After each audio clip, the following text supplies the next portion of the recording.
Now, Ben, before we go, is there any advice you want to tell people? Like anything, like For what? how to be better? Let's be a better person, or anything you want to tell them I to know. help them? What's up? Stop, like, always blaming someone that maybe he did it. Or don't Hmm. always be angry when someone accidentally did something. Mm, That's that's very great. good. Bye. That's very Bye. good. Bye, Ben. Was Thank nice you, to meet you. everyone. Bye. Thank Thank you for the you. good advice. That's That's really Thank good you. advice. I agree Bye, to Ben. that. I love you. Bye. Tell them Love you. I love you. Everyone said they love you, Ben. Yeah. We'll see you next time. I appreciate you. Smart kid. Yeah. Don't Yeah. forget, Ben. KBHK TV 44 San Francisco.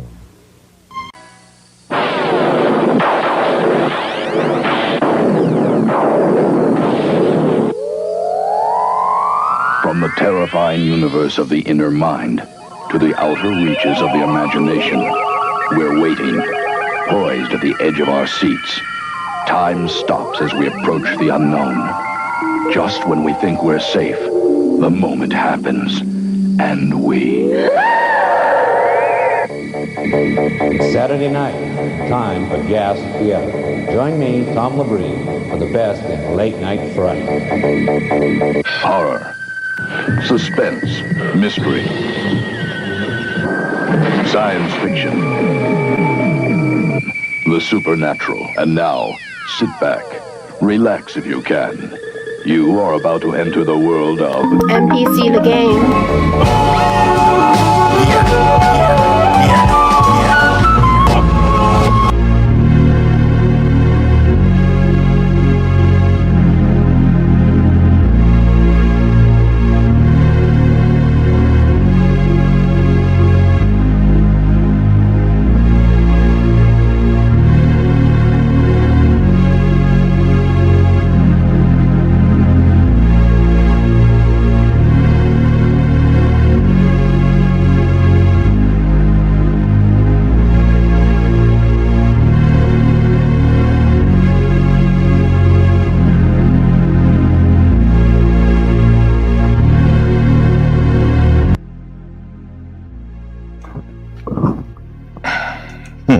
What's going on, everybody? NBC the game here. It's me, Gabriel. Streaming live from Taiwan, the back rooms, the real Shaolin, in District 13. It's Tuesday for me. Hope you're having a fabulous evening, afternoon, and night if you're from my home continent, the wilderness of North America. Good to have you, everybody. What's up, Crow? Good to see you. My brother, Marathon Kev. Salute, man. The prolific streamer and based human, Jess White. Good to have you. What's up, Cynthia? How's it going, sis? Wheels. Always happy to have you. Shadow Buddha in the building, bitch. My twin. What's going on to the amazing Phil? Yeah. Today's episode, Night Comfort with NPC the game. Myron Gaines crashes out on a college campus. Question mark. Yeah. And romp in peace, Pope Francis. Salute, salute, salute, salute, salute. Yeah, so probably wondering like what this night comfort is, huh? Well, I come from Northern California, and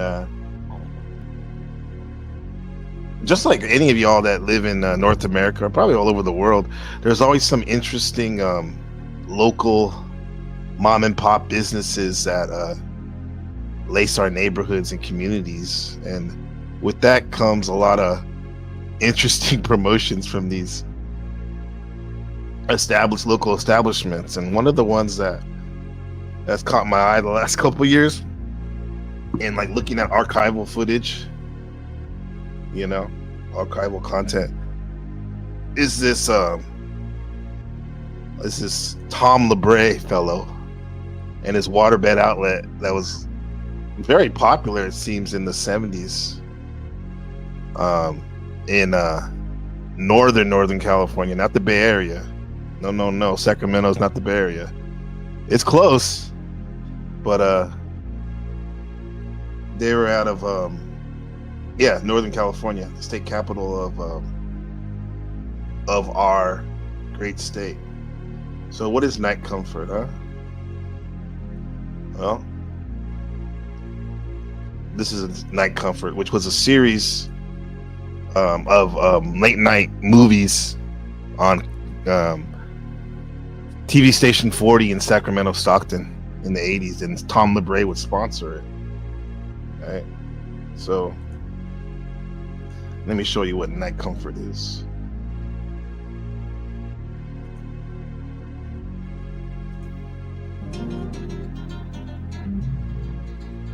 Can you see it? Hi, my name is Tom LeBray, and this is Night Comfort. What is Night Comfort? Well, just sit back and look. That's the stage. Come on, get out of there. Oh, there you go. This is Night Comfort.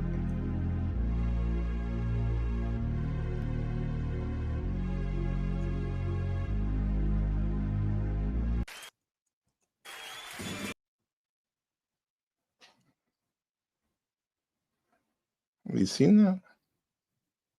Shit's not playing, huh? Oh, I know why it's not playing. It's on the other one. Hold on. Sorry about that. Hold on, technical difficulty. Not difficulty, a nice opportunity.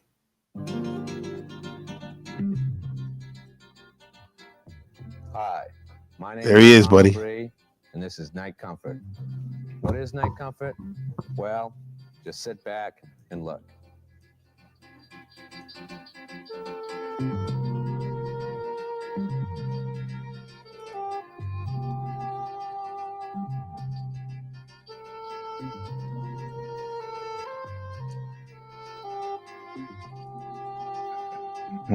That's what Night Comfort is.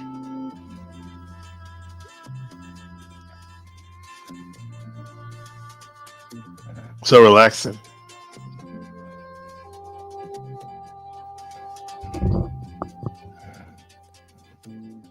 Night Comfort is just total relaxation and enjoyment. You're watching Night Comfort, brought to you by Labree's Waterbeds. That's what we'll be doing.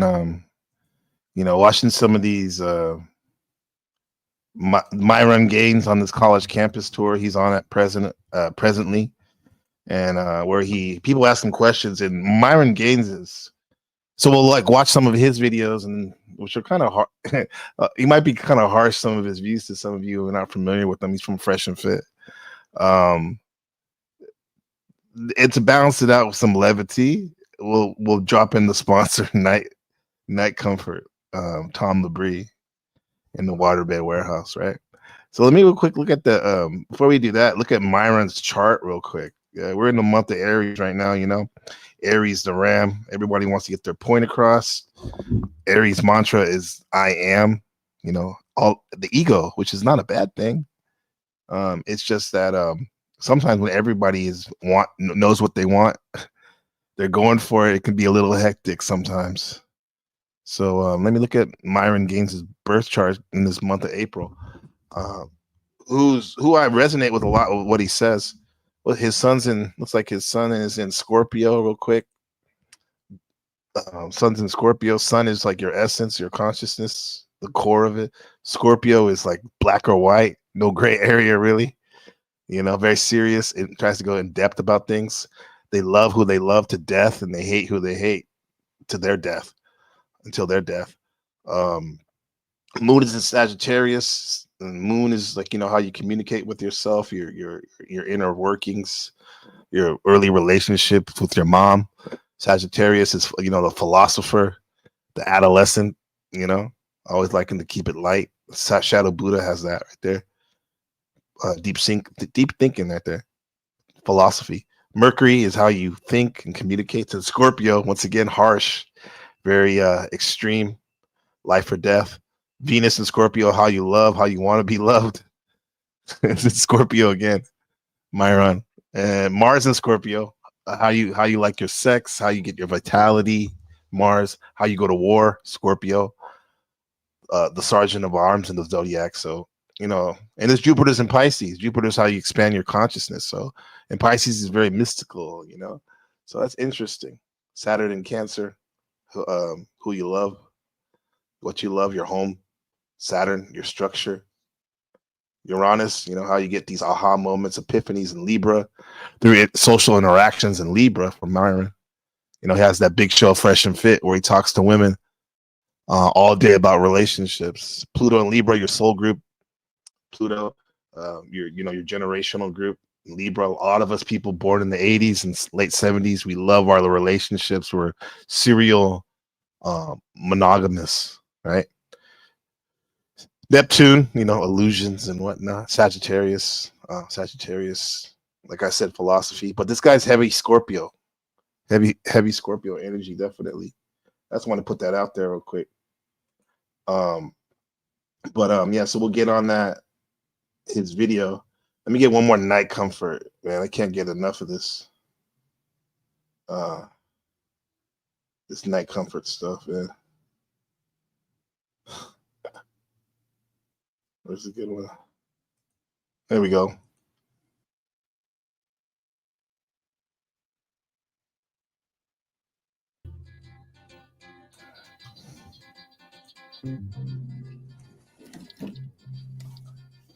Hi, Tom Labrie again with some more night comfort. I've talked a lot about waterbeds, about how safe they are, and what a good night's sleep you get. This time, I want to talk to you about the warmth.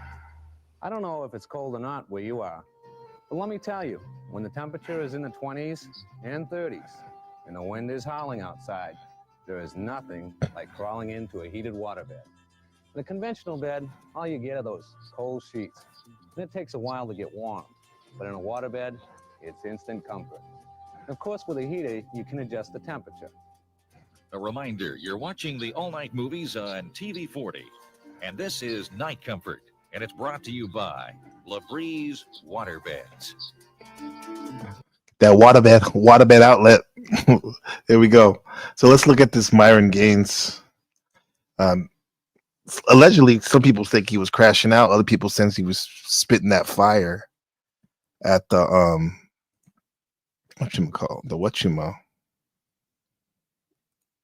at the university, Here we go.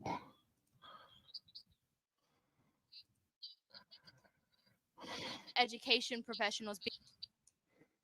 Anyway, If you're such a strong provider, sound There we go. because when those messages came out originally and the allegations came out originally, it made Johnny Depp look terrible. I mean, he lost Salute to the Caribbean, lost a lot of money, lost a lot of. Hey, salute with a great broadcast from our friend Yolanda, the Mad Chatter Pixel T. Support, both financially and in his career, lost roles, and everyone believed Amber Heard, aka Amber Turd. And what ended up happening was he took it to trial, and it was one of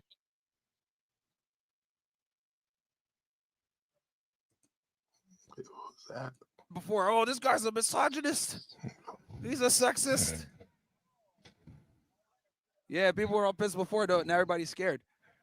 Yeah, he's known as a misogynist by some folks, for real. And this is an Uncensored America. I think that's his platform that he works for. He has his own channel too, but and he's going around college campuses. This might be USC right here, University of Southern California. The reality is sexism. Who's the alma mater of there? Oh, Imperius, allegedly. Good, actually. It's actually good. Yeah. No, it is. Sexism actually benefits women. It doesn't benefit men whatsoever. Okay, let's see what he goes with it. He said sexism benefits women, doesn't really benefit men. Let's see where he goes with this. What do you think in the chat? Do you think sexism benefits women and not men? Here's the thing with sexism and equality and egalitarianism that we kind of have right now with our progressive society. So the way it benefits women is because it basically evens the playing field, right? So what ends up happening with sexism is women are able to kind of double dip. They're able to enjoy the chivalry, the gentleman type treatment, and be a lady when it suits them, but they're also able to go ahead and enter the workforce and behave like a man and pursue that. So they're basically able to double dip, and a big part of that is from the sexism, right? Because they're able to kind of get the best of both worlds. So sexism in itself inherently benefits women, because if they actually have to compete with men, they lose. I mean, look at the you literally see them like professional. Myron's come over crash. Hey, I think he doesn't even do the comb over anymore. He went to like Turkey. Probably got that hair treatment plan in the bald spot, post bald spot, right? Athletes that are females losing to high school boys in competition. So if we have they're saying women, professional athletes, like soccer players, for example, national team in Australia lost to a bunch of like 13, 14-year-old boys. Soccer, not just any boys, but like junior champions. Go ahead and just go off of straight meritocracy, we would have one sports league and women would never be able to participate. Like, that's the reality, right? And I remember when I was in college myself, I was a Division I athlete. I rode at Northeastern, and the women's team got a significant amount of money. Oh, we have a. You got a question? There we go. I guess I could come into that after. It's my work. What's up, bro? I've seen some of your podcasts and stuff like that. I haven't watched the full thing, but I really just want to know, like, why do you think women deserve less? Because it's like a controversial. Oh yeah, he not this gentleman, young man, but the Myron Gaines has a book that's called "Women Deserve Less." So he's going to describe what he means by that. This is going to catch people's attention. Sure. They see it. Sure. When I say women deserve less, it's for a multitude of different reasons, but I'll just focus on, like, let's say dating for now, right? So guys have this, warped ideology that being a gentleman and being super nice and, being caring makes you more attractive to women. But the reality is, attraction and arousal are two different things. And by being a nice guy, what ends up happening a lot of times, you get stuck in the friend zone. And what I tell guys, and I talk about this in my book, guys got to give women less. If you look at the cover, I have money there, relationships, social media, and time. And the reason for that is because we live in a deregulated sexual marketplace. And what that basically means is, assuming two parties have the age of consent, anyone could hook up. Now, we thought this would be a good idea in the 60s with the explosion of feminism and birth control, etc. But what ended up happening was, when you leave women to their own devices, they date the best guys that they can get.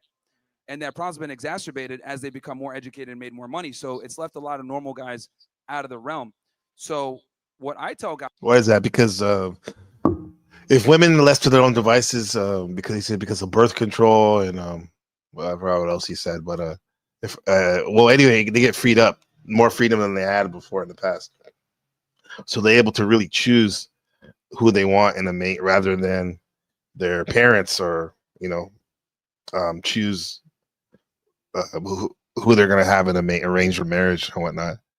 And so what happens, he's saying, is a lot of the good, I think what the percentage is, like the 20% of the so-called Chads and Tyrones get chosen, while the other ones, everyone else gets left for I don't want to say leftovers, but it's kind of like crabs in the bucket.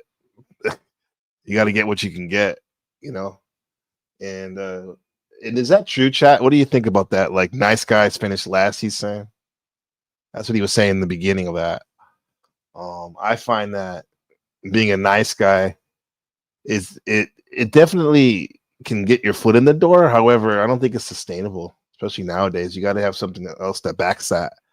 Because if you're just a nice guy all the time, you're just a chameleon in a way, and no one knows who you truly are. You may not even know who you truly are. Guys, is you need a woman that's going to reciprocate that attention, because we're in a position now where they have all the leverage, and a lot of guys are over here courting and dealing with women that, quite frankly, don't deserve it. So when I say women deserve less, there's other aspects too, but that's what I mean, as in like dating. Don't simp on women that already get everything given to them.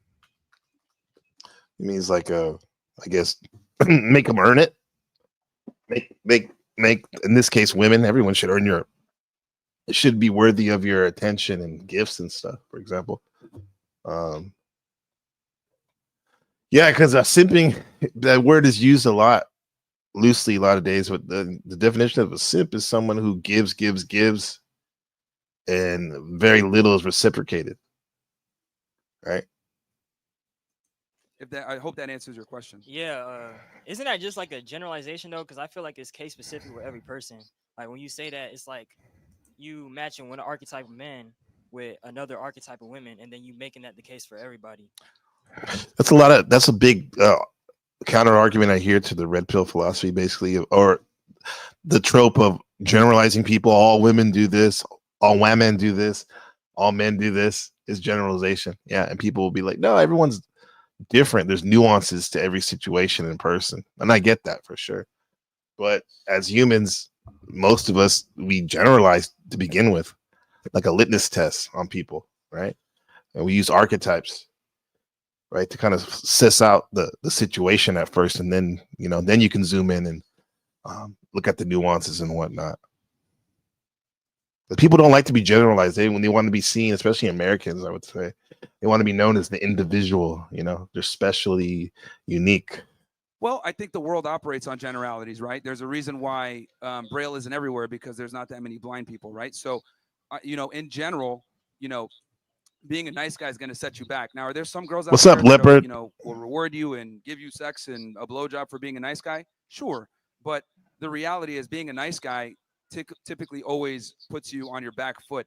And I think in today's day and age, where women have an enormous amount of leverage in the dating marketplace, guys need to kind of go in there with their eyes wide open so they don't put themselves in a bad situation. So generalizations are typically how the world works. Of course, there's always going to be anomalies. There's always going to be exceptions to the rule. But I think in general, men need to operate from a position where they're mitigating risk and not investing too much upfront, because we have way more on the line than women do when we get in relationships.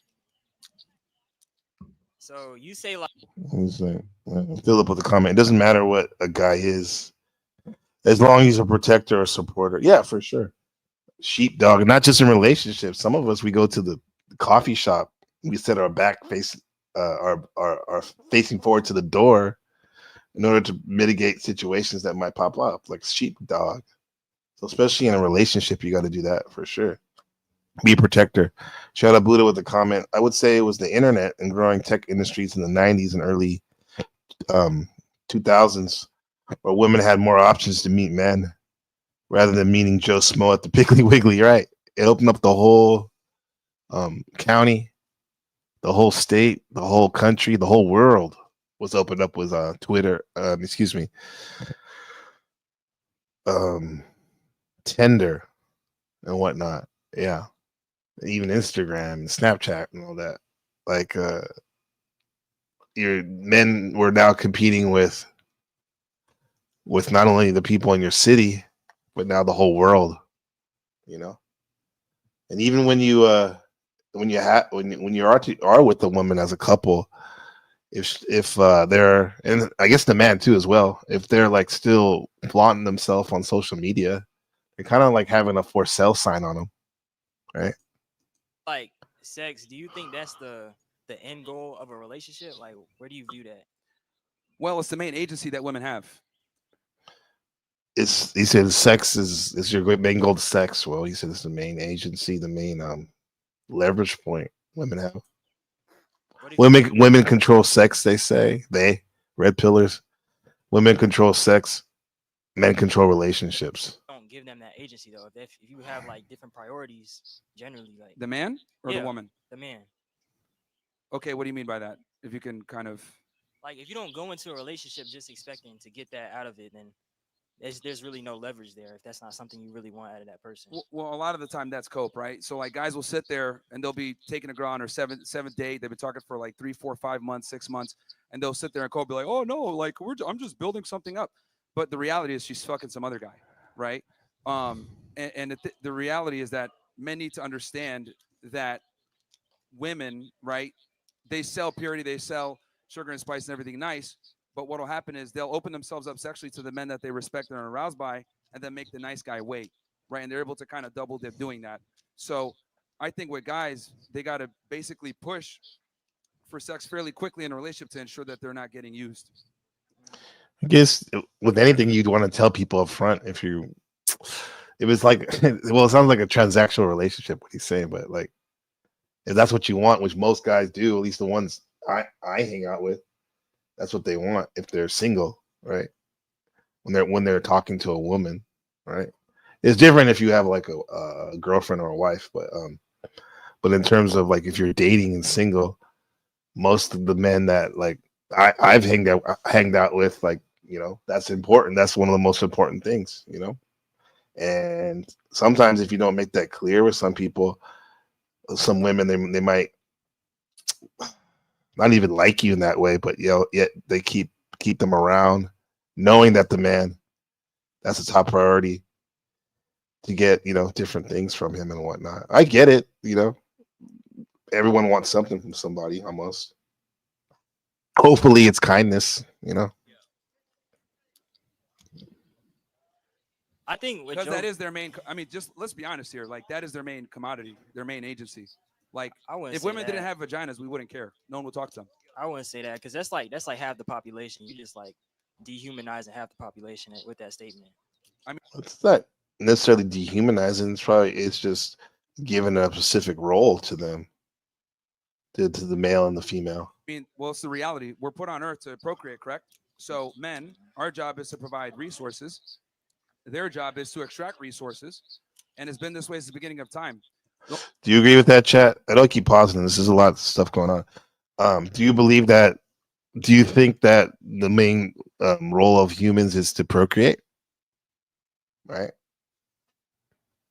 Let me know. Put a 3 in the chat if that's true. The only reason we're able to have this whole, you know, moral situation is because of modernity and the access to technology and how we progressed. But the reality is, you know, in times of when times are not peaceful, we get closer and closer to our traditional gender roles, right? There is no feminism when the lights are off. There is no feminism with war. There is no feminism when it comes to preserving society and moving on forward. So, you know, the reality is that that's why the genders deal with each other. Men provide resources, women provide access to sex. That's what I'm saying, man. It's laughing. I'm gonna come back. You'll okay, come no back. problem. Gonna come back, right? This is the thing. These young men are like 19 years old, man. They haven't been through divorce. They haven't been through child custody battles. They haven't been alone and never been in a relationship. Like some men have in their 30s and never been in a relationship. They've never been isolated from their family and their children. So or gone to court for that. So they may not agree with a lot of the stuff he's saying right now. However, give it time, man. They might be agreeing with him more. And that's why I wanted to talk about his MYRON's chart, because yes, sir, he got the 3 up in there. He's at +3. Yes. I bet you Phil wants to have as many kids as he can. Children, anyway. Kids are goats. Yeah. So what I'm saying is the reason why I wanted to show MYRON's chart is because he's intense. Like you can tell by the way he's just cut and dry to the point, no fluff about what's going on, and these serious questions. That doesn't mean you can't have fun being serious, but he's to the point. He got that Scorpio stare too, you know.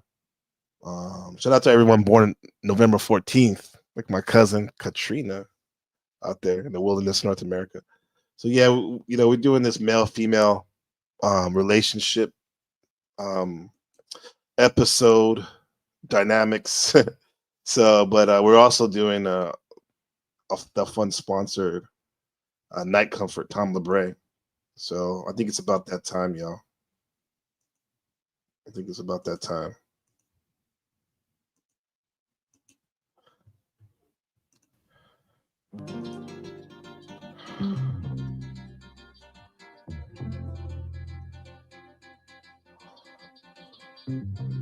Have more facts about why more and more people are turning to the best night's sleep of their lives.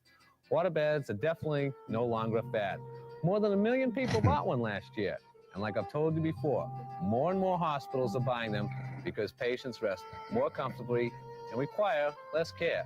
Major hotel chains, big names like Hyatt, Marriott, Hilton, Sheraton, and Holiday Inns say the rooms with waterbeds are so popular with travelers, that more are being added all the time. But even with all these facts, I can tell you how I know they are successful, and that's from our customers. They keep sending their friends to our showroom. They keep writing and calling and saying it's the only way to sleep.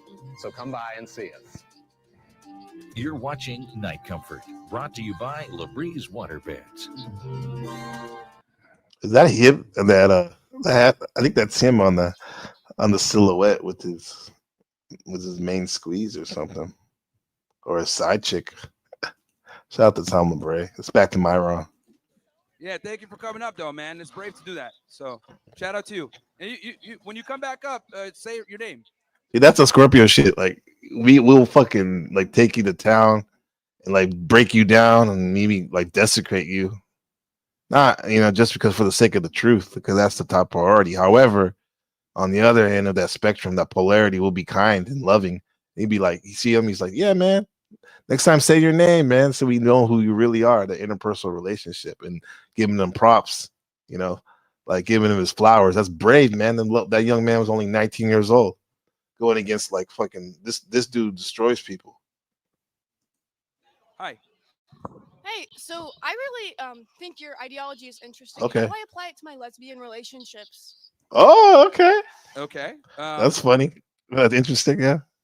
What is the goal? Is the goal to get married? Is the goal to have a serious long-term boyfriend that will what's the goal? It's to Which he just said what's important to him, having a long-term relationship, LTR. have a lesbian relationship. Oh, well, you guys are useless to society. So, like, what's the goal? It's to have a lesbian relationship. Oh, well, you guys are useless to society. So, Let's see what she gonna say. So should I value her less or more? well, I mean, you guys can scissor and talk and have a good time, but you guys don't really provide for society. Damn. Okay, so thank you. No problem. I mean, if his number one priority is having children for society, for the human race, I guess something like that, someone that has that type of lifestyle would be useless to him. Yeah, I mean, if you're not contributing to a nuclear family, you're effectively useless to society, being honest. Yep. Let's go with the comment. Shout out Buddha with the comment. Currently, over 63% of men are not married. Wow. Not living with a partner or not in a romantic relationship. This is a huge discrepancy. Citation to Pew Research. That's reputable. Wow, that's 63%, man. Bro, that's why I can't find nobody to chop it up with. Not nobody, but not too many married people around this space. Wow. That's fascinating. That's a large number. At least I have like the Buddha to talk to about it, because he's going to be a good husband to some blessed woman someday.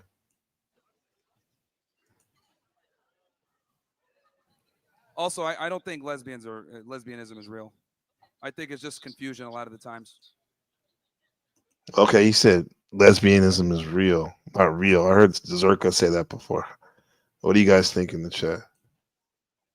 Because the reality is, see, because I've interviewed maybe almost 4,000 girls on my show, and girls that say that they're lesbian or bisexual, I always like to ask them, well, if you had to pick one gender for the rest of your life, who are you going to pick? And 9 out of 10 times it's the men. And the reason why is because men have to provide value in a relationship. Women don't a lot of the times. Like with us, we have a multifaceted list of things that we have to bring to the table, whether it's being tall, strong, competent, financial resources. Men have to rise to the occasion to be able to. Hey, do all that things. Make all the money, tall, strong. Get attention from the opposite gender. Women don't. So what ends up happening a lot of the times when there's lesbian or bisexual couples and are dating with women, the bar is low and they don't really provide value to each other. And then when the check comes, they're both looking at each other confused. So, there's a reason why lesbians have some of the highest rates of domestic violence. It just doesn't work. Yeah. Yeah, highest rates, huh?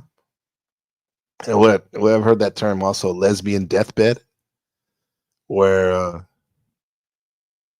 because in that relationship, that lesbian relationship, no, it's sometimes nobody wants to take the more assertive, aka masculine role, and a lot of times the initiator is the man of sex, going from the woman's cues, the female cues, but in a lesbian relationship, sometimes after a while they say, these are lesbians that have said this before. No one wants to take the initiative, that masculine role, so they end up not even having sex anymore, and their bedroom becomes dead. I guess similar to kind of like a married incel thing, where the dude's married, he hasn't been working on himself continuously. He's become dysgenic and out of shape and a LARP, and his wife doesn't. It's not attracted to him or whatever anymore, and then they don't have sex, or if they do, it's starfish sex. So I guess lesbian deathbed and starfish sex are around the same ballpark.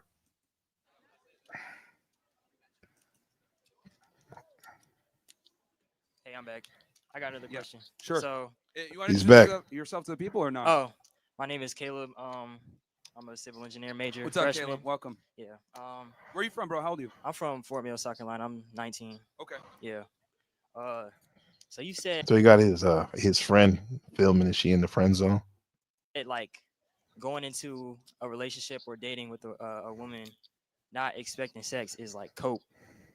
What is? Yeah, what is that? a lot of guys tell themselves that when they're in the friend zone. He's looking right at him with that girl behind him. Most likely, he's talking to him. Like a guy will sit there for like 3 or 4 years, talking to this girl, wanting more. He knows he's stuck in the friend zone, but he just kind of sits there and be like, "No, I'm just gonna be a good friend. I'm gonna sit around. Like I'm just gonna be here." At that point, it's a matter of self-respect, though. Like if you know you're not getting what you want out of a relationship, why not walk away? But if you do want a friendship for that person, I agree. Because women do have value outside of just sex. No, then I agree with you on that. But the problem is that most guys can't identify when they're being friend zoned. Is my point. That's a key right there. What are some indicators of when you're being friend zoned? The obvious one is if you try to touch her, not in a creepy way, but and she winces back. That's not a good sign for you if you want to get escalate the relationship. It's easy to identify though. What are some signs that she wants to friend zone you, chat? The relationship not going where you want it to go, then you can walk away. You got to understand that a lot of guys are socially retarded and not able to understand when a woman isn't that into them. I'm sure every woman in here has been hit on by a guy that made her feel uncomfortable, and he just simply didn't get it. And there's a reason. He didn't get it. Buddha with the comment, she doesn't give you pootie tang after a month. Yeah, that's a big indicator right there. That's a winner. Yeah, that's a good one. It's a big indicator right there. For that, women, the one compliment I will give women is they're socially superior to men. They're able to pick. He said one compliment I'll give him. Only one. Come on, Myron. Yeah, they're socially superior to women. I agree. Up on things quicker. They're able to read the room better. They're able to assess danger. And the reason for that is because they're the weaker gender physically, right? So since they can't make up for it with strength and brutality, if a dude's a little off, he's like ticking like this, or he's a weirdo, women pick up on that immediately and like, okay, danger zone, let me get out of here. So that's why a lot of guys are kind of idiotic when it comes to stuff and they can't take the signs. So correct me. They can't take the signs, huh? But yeah, by the way, if you'd like, you're more than welcome. I encourage you to hit the donation, especially if you haven't ever done it before. Time is money, right? I love to do this, but it's always nice to get a donation. And yeah, there it is. Hit that up. Buy me a coffee. Thank you. If I'm wrong, sure. But is it that women deserve less or men need to know more? Combination of the two. Men need to understand their value, because that is actually that's the biggest weapon when it comes to dating and intersexual dynamics. Is a lot of guys don't understand how much value they're bringing to the table versus the woman. A lot of the times, men chronically undervalue themselves while women simultaneously overvalue themselves. If you ask an average girl, hey, what kind of guy do you want? They're going to tell you 6 figures, 6 feet, 6-pack. good looking, good with dogs. 6'6", man. 6 feet, 6 figures, 6 pack. Tell you, 6 figures, 6 feet, 6 pack, good looking, good with dogs, asshole that could Good put me in my dog. place, but at the same time is a nice guy. Like they're looking. Yeah, that's someone asshole. They could put me in a place, but at the same time is a nice guy. Yeah, man. I resonate with that right there. You know, sometimes you got to put your boundaries there, but then also too, you got to come with the mercy, not just the punishment. For the top But don't be afraid to give punishment when warranted. guy, but the reality is they're very average. So I think men need to understand that not only do you have to the burden of performance is on you and you have to be attractive, but you also need to understand that you need to be superior to your girl in every way. Because women don't look for equals despite the fact that they say they do. That's a lie. They look for a superior. They don't look for an equal ever. Absolutely. You got to be better at this day and age. It's not enough to be. You have to be a luxury because so many women and some of the wonderful women in our chat, even they can attest that they can get their own money. You know, they have their own place, right? They don't. Even though it's a machine, they can even use their own. You know, sexually satisfy themselves in their own way too, right? However, that's why as a man, 2025, you got to be a luxury. You have to be good at everything. That's what I think. That's what I know, right? You gotta compliment them perfect, just like they compliment us. You know.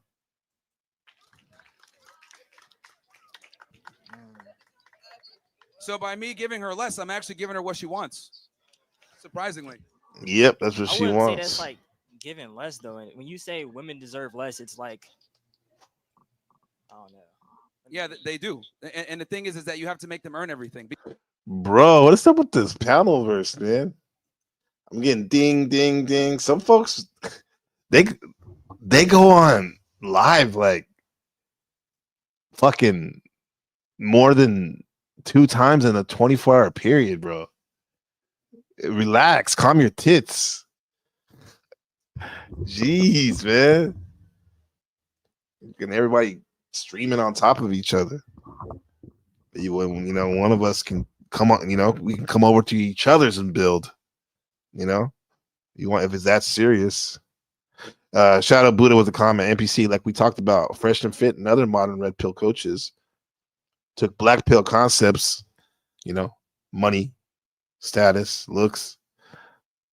This is what existential black pill. That's what that existential psychology. Basically, this is how things are.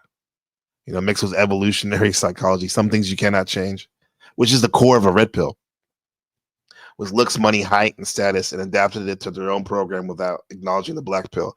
Yes, because there's only one black pill. There's only one pill, red pill, right? And two pills. Blue pill, you're asleep to the way the world's going. Red pill, you're awake to it. Everyone's seen Matrix and knows that analogy. It's just that the current mode of the red pill is in terms of male-female sexual dynamics. And the black pill came about as a reformation of like trying to get back to basics of the red pill, because those computer dudes, they weren't happy with how the pickup artists were taking the red pill. So anyway, there's just a red pill. That's it, right? And these red pill coaches, they don't really admit it, right? That some of their most high power shit are black pill concepts like this. In that, like, women want, someone that looks good, that's strong, that can provide for them and has some type of status, right?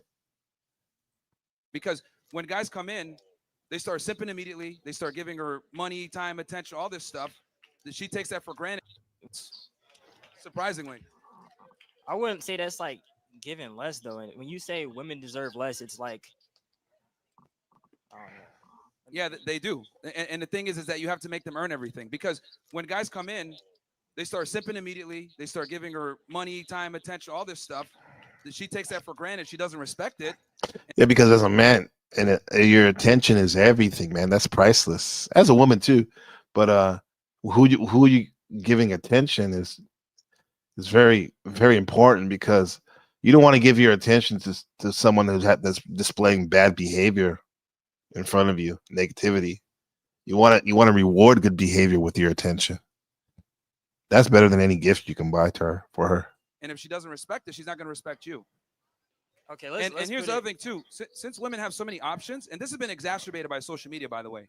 Like this has always been a problem, but in 2025, with the explosion of social media, it's gotten even worse. I think social media just made it more toxic, but I'll put that off to the side for a second. Sure. Let's do a hypothetical. So let's say a guy, he goes into a date, he already knows what he wants, and so in the scenario that you create, this guy he courts or whatever, they're dating, he's giving her everything that she wants, and she's giving it up to some other guy on the side or whatever. Yep. And so Happens all the time. the problem is that she values herself more than this guy. Well, I mean, not really. She's basically using him, right? So another dark secret when it comes to modern dating and women in general, how modern women date, is what they'll do is they'll have men in certain categories. They'll compartmentalize men. So one guy will be saved on her phone as Uber, another guy will be saved as pizza, another guy will be saved as sex, another guy will be saved as simp, another guy will be saved as sugar daddy. And this is a very dark reality that a lot of guys don't understand. But we've gotten to a point now, thanks to social media and dating apps, etc., where women are able to basically have men in these certain roles where they can benefit them. And what I'm saying is, I don't want you being saved as Uber. That's my thing when I talk to guys. And so, is he?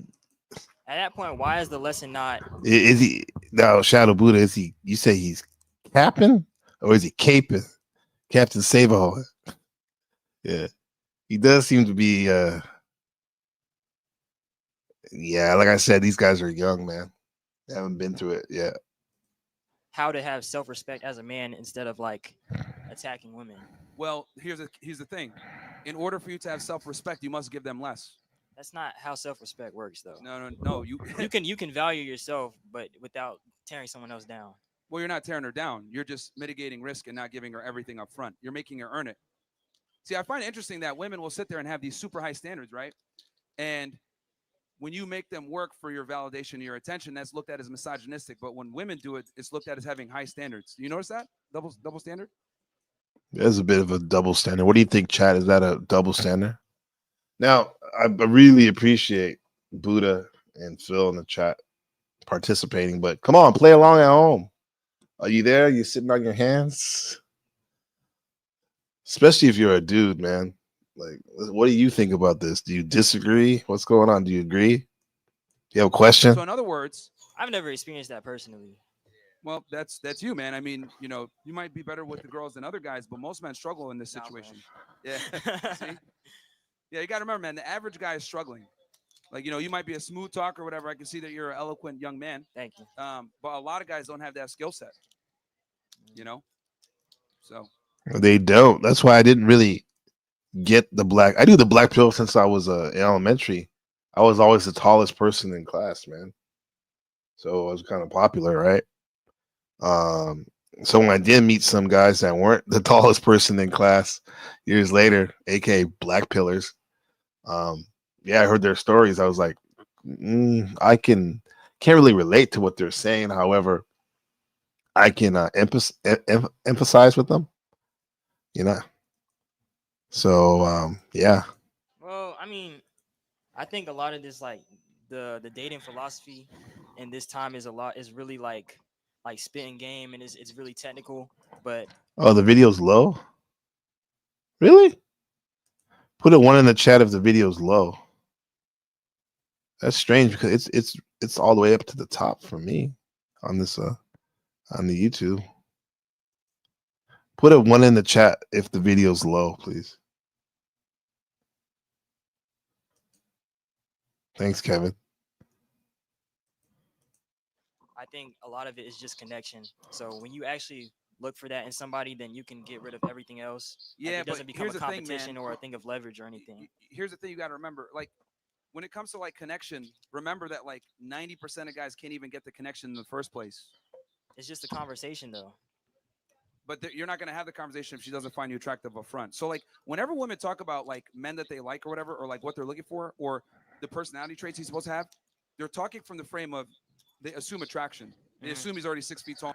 Yeah, Kev. Maybe your headphones or you have the YouTube on the low, the volume. Thanks, Austin. Appreciate that, man. Copy that. Yeah. Yeah. And he's good looking or whatever. Yeah. Right. Oh, I don't care. I just want a guy that communicates well. But she's not telling you that he's 6'3" and makes, $50K a month. Yeah. She's not telling you that part, right? She's saying she wants a good communicator, but the reality is it's with certain types of men. I think with those women, with that like archetype of women in particular, they're like really shallow. Like me personally, if I see a woman like that, that's a lot of women. It's not though, because I know a lot of women who go off of the way a man carries himself or the way he speaks or the things he believes. It's not just how he looks. And part of it is how he looks. I'm not saying it's just how he looks. It's a complete package. But what I'm saying is that they want them well-rounded in multiple different things. Typically, the more money and status a woman has, or the hotter she is, the pickier she's going to be. This is basic, fundamental black pill already saying right there. Money and status, right? The only thing that's missing is looks, which he said before that. Which at the core, that's what the red pill is. It's just that the black pillars, they felt that he needed to remind us what the core was, and it's not all about game and Riz and all that, right? Which that's important too, right? But yeah, looks, money, status. That's what he's talking about right now. And this is even for average women. Average women are looking for an above average guy 9 out of 10 times. We got 5s looking for 9s. But then if you ask her, what do you rate yourself 1 to 10? She'll say an 11. 11? Like, what the hell? So that's the problem. It's all good. So have you like met real life examples of these? What's up, Dennison? Are trying to talk to women and they're not having any success? A lot. Coached a lot. Literally thousands of them. So, and what are they doing wrong? Well, there's a multitude of reasons, right? It could be that they're socially awkward. They don't have their money on point. They're fat. They don't speak well. They stink. Like, there's many failure points. They stink. For men to take an L with women. And the thing also that I think that's important is women are pickier now than ever before. So, like, you might have everything in place, but she won't like the color of your socks. Oh, I'm good, So girls get turned off very easily now because they have the paradox of choice. See, I personally can't speak from these generalizations because I'm speaking from my personal experience. Of course. And it's anecdotal. So you're going to be limited in what you can, understand or know because you're only 19 years old. And trust me, I had that same mindset when I was 19 too. I had this whole, idealism and women are equal to us and everything else like that. But the reality is they're not. If I'm going to be honest, they suck at most things. Men are better than women in almost every regard. Crazy. I've heard you say that before. Yeah. But I don't really think that's true. And personally, I don't think my viewpoint is idealistic. We're literally better than them in everything where we compete. That's why they have to have their own separate leagues. I think. Yeah, but nobody shows up at WNBA games.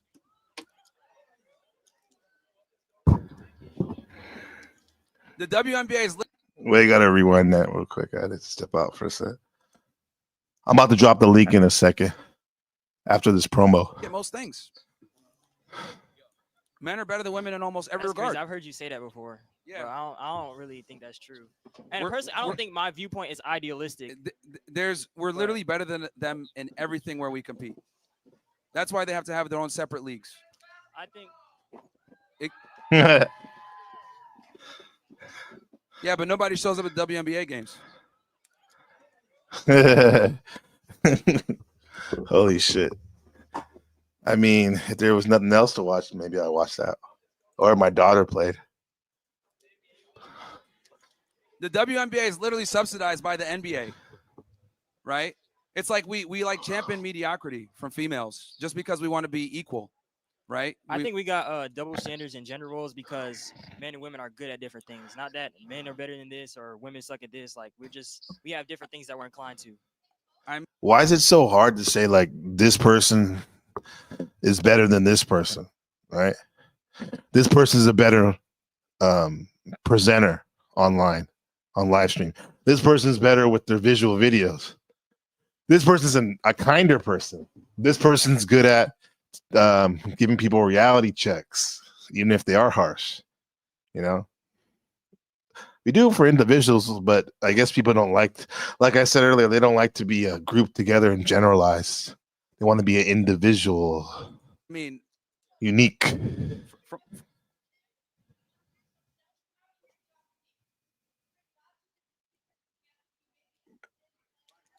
Yeah, she'll teach you guys how to get cats. Oh shit, she'll teach you guys that cat. Okay, comment from Shadow Buddha. I personally hear from women that white teeth and hygiene is important, and that dudes that encounter have yellow teeth and no hygiene. Yeah, yellow teeth, that's a bad look. That's a very bad look. We don't want that. We don't want yellow teeth. Shadow. So I'm about to drop the link in a second. The era of participation trophies. Yeah, Kevin, exactly. You tell it. You see it. Yeah. I mean, that was fine my first year of soccer, but life ain't like that, man. Let me drop the link. Don't forget. Hit me up on the donation on the Buy Me a Coffee. You know, it's a cool thing to do, right? And as we wait for somebody to come up, I'll just drop the link. Not wait. We got another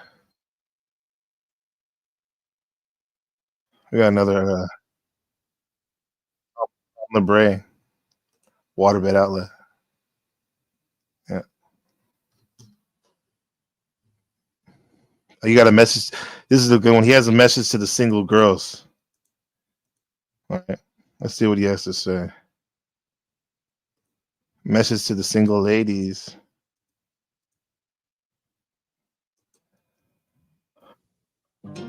Hi, Tom Labrie for Labrie's Waterbed Warehouse. All-night movies and some easy conversation. This time I want to talk to the single girls, which I always enjoy. Maybe you're going through a divorce or just happen to like the free life. If you're thinking about a waterbed, come see us because we have beds for all budgets. And one of the best things that's happened in this country in recent years is a much fairer credit system. Now there's no discrimination because of sex or marital status. If your credit is good, you can get terms just like anybody else. And at Labrie's Waterbed Warehouse, we like to say, if you need help, it's there and it's fair. I also think you'll enjoy our showroom. It's one of the things we're very proud of. We think it's one of the most beautiful displays in the country. So girls, there have been a lot of good changes in the last few years. And if you're thinking about making a change in your lifestyle, come see us and we'll talk about it. You're watching Night Comfort, brought to you by Labrie's Waterbeds. Dude, he just straight said if you're ready for a new lifestyle. I don't know, I'm getting swinger vibes, right? Yeah. Definitely. Put the pineapple in front of the door of the house. Having a key party, as they say. So let's get back to MYRON Gaines. That's what she'll teach you guys. How to get cats and get triggered. But the biological reality is men are better than women at most things. Yeah, I mean, hey, you can get on the mic. You get on the mic. She wants to tell you guys about her Siamese cats. What's up, kid? You're more than welcome to come up, man. Dennison. Fantastic. And people watching. But yeah, anyway, like I was saying, yeah, men are better than women in almost every realm of competitive endeavor. It's just the reality, right? And this shows them what they're attracted to as well. Does a woman want a guy that's shorter than her, dumber than her, makes less money than her? No, she's looking for a superior. That's just how it is. It's biology. Now, I know this is like offensive, right, to the left to point out these biological realities, but the red pill is based on evolutionary psychology, a large portion of it, a foundation of it. Yeah.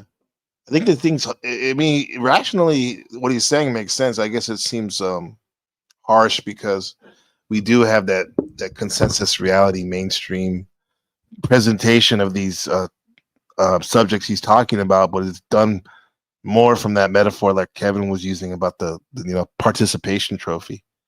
You can't really say an all-out winner, or an all-out superior because you hurt other people's feelings. But women are not attracted to men that they're equal to. They'll sit there and say that, but how they behave is two different things.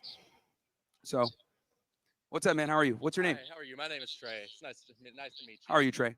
So I heard your views on lesbians a moment ago, and I'm just curious how those views transfer to gay men. Do you believe they don't exist as well?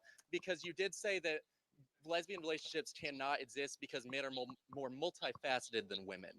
That was your main argument point on lesbianism prior, and I'm just curious how that carries to. So, what are my thoughts on gay men? Yeah.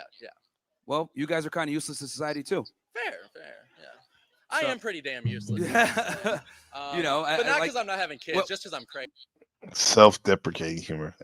Yeah, That's from the pretty damn useless. you know, but not like- because I'm not having kids, well, just because I'm crazy. But yeah, that's from the different. nuclear family perspective, right? I say that kind of, you know, as a joke, but yeah, I mean, I think That's an important nuance. Is to flat out say that just because someone's homosexual, they're useless to society. It's not accurate because there's other things you can do besides have children, right? To contribute to society.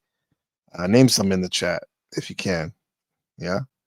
But I guess Myron's looking under the framework, the paradigm of nuclear family. It would be useless if you're not having kids. the backbone of any thriving society is the nuclear family, and if people aren't contributing to that, I think it's problematic for society. So, you know, gay men and lesbian women don't contribute to that, unfortunately. And I don't think gay men should be able to adopt children either. I think that's crazy. I don't think lesbian women should be able to adopt children either. I think kids need to be protected at all costs, and exposing them to sexual. And I don't think gay men should. Okay, kid, be safe, dog. Be safe when you're driving, bro. Get to a place where you need to be safe. It's all good. Patrick Bateman in the house. It's all good, brother. Shout out to my brother. Shout out Buddha the comment. NPC, what about the pic of Myron in bed with men that went viral? It's so hypocritical. Right. There's pictures of him in bed with other men. Now, it could have been just a thing like, you know, spring break in Fort Lauderdale, Florida. And they're all sharing the bed. And one of his frat bros got a little excited and was doing, like, you know, trying to be funny, act like he was gonna kiss him. Or he could actually, you know, that's something he likes or whatever. So that seems to be a bit hypocritical. Yeah, don't forget that. Keep it 100. Funny how people will watch just to judge others. Shaking my head. Just don't watch. I won't say names, man, but some people are yeah, they're super wild, man. Yeah, it is an interesting thing. Hate, right? Becomes rage, becomes depression for those people. Be able to adopt children either. I think that's crazy. I don't think lesbian women should be able to adopt children either. So Myron's saying I don't think lesbians or gay men should be able to adopt children. I remember there's one OG that I know, Supreme. He was saying that you don't. This woman called in his show one time's broadcast and was like, you know, I'm black. I was raised by these two gay men in Sacramento, interestingly enough. And she asked him, like, do you think that's, you know, that's wrong in a sense? And the Supreme was like, well, do they love you? Do they take care of you good? And she said, yep. Well, so you should be lucky that you found somebody to take care of you, you know? That doesn't mean necessarily he agrees with their lifestyle, but I mean, that's great if they can take care of her and let her become who she's supposed to be. I think kids need to be protected at all costs, and exposing them to sexual degeneracy is a problem, because that's what homosexuality and lesbianism is. I'm a firm believer that, you know, gays and lesbians need to go back in the closet. We don't need that stuff outwardly. That is a point of view that you are entitled to. Have a nice day. Fair enough. Thank you for coming up. Yeah, I guys, I know it's scary, but like I said, I'll chat with you guys. You got questions on my worldviews or disagree, I'd be happy to have a conversation with anyone. Interesting that somebody asked him why he believes that. Hey, what's up, man? What's your name? Hey, name's Joshua Williams. What's up, Josh? How are you? Decent. How about you? Good. I like your shirt. Appreciate it. Wanted to ask you about your main selling point, women deserve less. Yeah. I'm gonna hit on the first couple chapters of the Bible, Genesis 1 through 5. Yeah, if you could go through it quick, though, because we don't want to do a Bible study here, man. We got to keep it moving. But yeah, go ahead. Hey, Myron is a Muslim, self-proclaimed Muslim. His parents are Sudanese.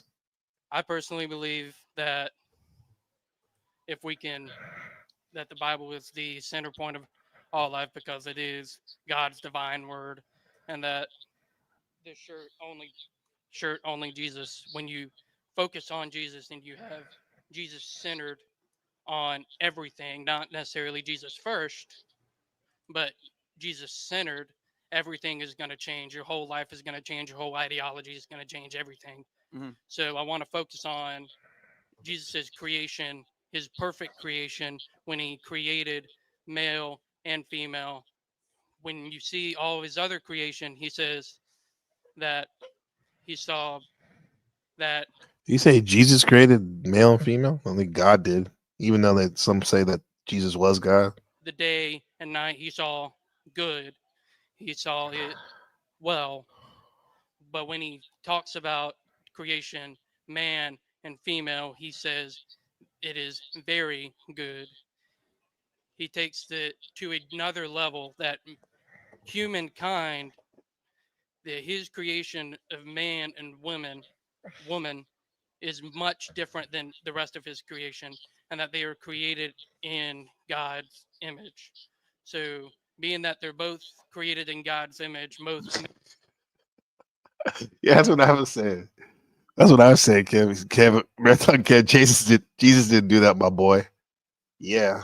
I mean, yeah, man, that's his interpretation. He sounds a little nervous. He kind of sounded like Chris Farley for a second. His voice cracked. I'm 35 years old and I live in a van down by the river. Man and female. How do you say that Braille's a daywalker. deserve less when they're both created in God's image? Well, when I say that, I mean as in the man needs to be the leader, right? And the Bible obviously talks about this too, right? It goes God, man, then woman. My problem is when I say women deserve less, I mean as it's vague on purpose, right? Depending on the context that we're talking about here. But in this regard, when it comes to having a family, being married, etc., it means that the man needs to be the leader, right? Now, I think the problem is that a lot of guys go into relationships thinking that their woman is equal to them and they can split the check and all this other stuff. I'm a big proponent of the nuclear family. I don't think women should work. I think men should be bearing that burden. But the problem In the Quran, women, man's supposed to pay for everything, take care of everything, right? And if a woman does work, she's not entitled to give her money to her husband. She can do that. Now, if she wants, she can, and I think that's a righteous thing to do, or to help the family, right? But she's not entitled to do that. She can do as she pleases with it, whereas the man's obligated to work or to make money, to have money in a house and basic needs, as she is obligated Islamically to exhaust her husband in terms of sexually too, right? Everyone has roles. is that we have this egalitarian mindset where we're telling men to treat their women as equals, and that's just not how it goes. I'm a big proponent. If you have the authority, if you have the responsibility of taking care of her, you should also have the authority over her to tell her what to do. Okay. Because let's be honest here, all the Abrahamic religions know that when you leave a woman to their own devices, they fuck up. So now, talking about Abrahamic religions, we're going to focus on the Old Testament and how the Old Testament. Blessings, noble savages. Reminds me of polite savages, Grover and them. But yeah, NBC caught the last few lives, loving the conversation and content, brother. I'm working and listening, so I didn't engage the chat. Please, much love, brother. All love the feedback. Keep listening. Salute. What's going on? What's going on, X? Salute, salute, salute, salute. Everybody in the house. Patrick Bateman with a comment. But that's why I'm not a JW or anything for that matter. I'm a numbers guy. Right. What's the math today? Let us know in the chat. Patrick Bateman. It's hooked within. I just don't use the channel anymore. He's making that money, man. Check your DM, my brother, Brian the Leo. He sent me some stuff. We're talking about futures today. I want to get your take. Keymaster Wheels. I say, what's wrong with the gay couple adopting children? There are so many in the system looking for their forever homes. Absolutely. Yeah, I agree with that. This is as long as they're loving, and they don't try to indoctrinate that child with that lifestyle, you know. But yeah, if they love them and they take care of them, and they give a forever home to that child. That's a very that's a beautiful thing. It is based on the covenant with Moses and how it that the law, the first 5 books of the Bible say that the man is to be the leader, which is Yeah, shown and that's all I'm in, getting at when I say which that. is shown in Romans. Romans says that, and I may be quoting wrong, so forgive me if I am quoting wrong, but the New Testament says that the husband, the man, is supposed to love his family and his wife the same way that Jesus loved the church. Yes, but see, we're kind of at the finish line right now. Before we get to that point, you need to identify the women that are even worthy of being a wife. Mm. And because That's what was it Jacob's servant, was it? Was looking for a wife for his son, and he found Rebecca. Shout out to Rebecca, who I'm gonna game up later. Rolo Tabasi was you got to game your wife every day, right? I'm gonna go get some lunch later, and after that, I think I'm gonna get a massage. But yeah, and I like what you're saying here, right? Like again, I believe in a nuclear family, and I think that as a man, it's your job to protect, provide, and provision. But the problem is that most women simply don't deserve that nowadays, right? A lot of girls are promiscuous, bad habits, don't respect male authority, but they want you to wife them up. And I'm telling guys, don't do that. You got to vet women out in the beginning very hard because thanks to modernity and feminism, what's happened basically is like all the training wheels that society had to keep things in place and to keep things in check are gone. We used to have Christianity. We used to have shame. We used to have the church. We used to have strong knit communities. But now that's all out the wayside. So since we have removed these social training wheels, what's ended up happening is we have this deregulated sexual marketplace where a lot of women are just not worthy of being a wife. And I want yeah, man. You gotta be worthy of that. Just like you better be a good husband, be worthy, right? Just because you're a man don't mean that you deserve a woman. You have to show and prove, definitely. What'd she say? Keymaster said, "What's wrong with a woman being a leader?" Well, if there's nothing wrong with it if she's a leader of the household when the father's there, right? He's the head of the household. Everybody needs a head, right? And the father's the head of the household. Doesn't mean that the wife isn't like second in command right there, and she takes the command when he's not in the home for sure. The mom's the leader. Mom runs the shit, definitely. But that's what the household. But women can be leaders too. You know, I believe that the leader of the country I live in right now was a woman for the last 8 years, and at one of the most volatile places in the world.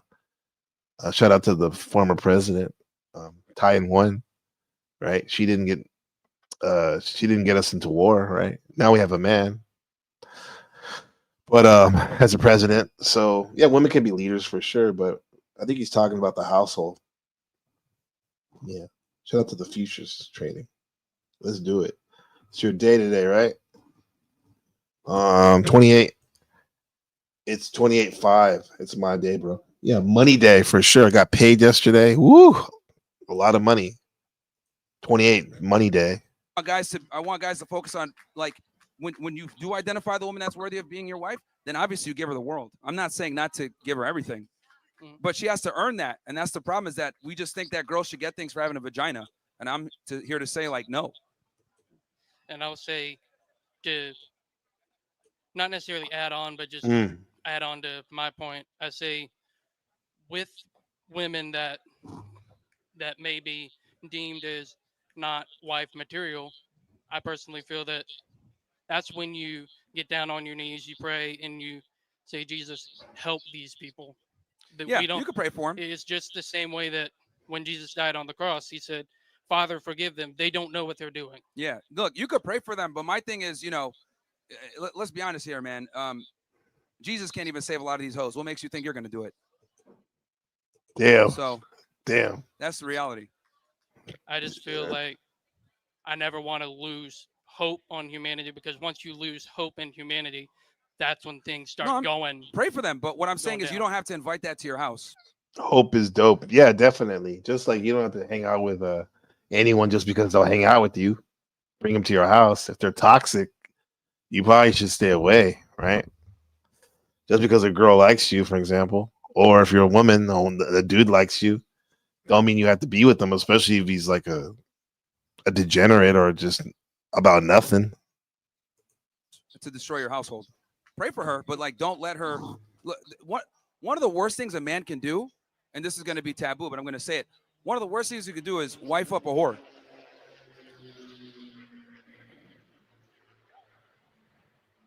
So, because wiping up promiscuous. That was the universe saying, second that, listen up. You said one of the worst things you can do is wife up a whore. She'll lead you to hell. Women will absolutely destroy your life as a man. Because wiping up promiscuous women will absolutely destroy your life as a man. So my thing is, you could pray for them. Obviously, you wish well upon them, but that doesn't mean you need to invite her into your life where she's in a position where she could utterly destroy you. Doesn't mean, I guess, that you have to be a strong ass man if you do invite that into your house. And hopefully, with rehabilitation, she can, become the beautiful goddess that she always is, even as a whore. But help her live a more righteous life, right? And I believe people can find redemption for sure, but why do that if you don't have to? You know, some people find that out after the fact, after they get with someone as a girlfriend or a wife, right? And then if that person's special to you, I guess you'll work it out, But don't knowingly. I wouldn't suggest knowingly going with someone that's very promiscuous unless that's your type of thing you're into, because it can bring a lot of chaos, and it might be hard for her to pair bond with you if she's been with so many dudes in the past. The children pray for the sins of the parents. Unfortunately, not my words. Yeah, he's not lying though. People who cheat on each other curse their children. Yes, absolutely. That's why I don't take that shit lightly. And if you have cheated, seek redemption. Right? Every day is a new day, but to act like that shit's not a big deal, that's a cope, man. Thank you, Luke. Okay. Especially with the way the family courts are run and the way that child custody works and alimony and everything else like that. Like, guys have to be very cautious and careful with who they marry. They need to reserve it for the women that are worthy. Because, unfortunately, it's not 1955, it's 2025, and women have changed a lot. Oh yeah, a lot. Yeah, because if you're with a woman that's like talking to people on, trying to hook up with men on live streams or dating apps while you're at work and she's watching your kids, that's very dangerous, bro. You're literally bringing an enemy into your house if she scandalous enough to bring him into the house. Disease for sure, but you're bringing an enemy. That person is an op. You don't know who they are. For the worse. Yeah.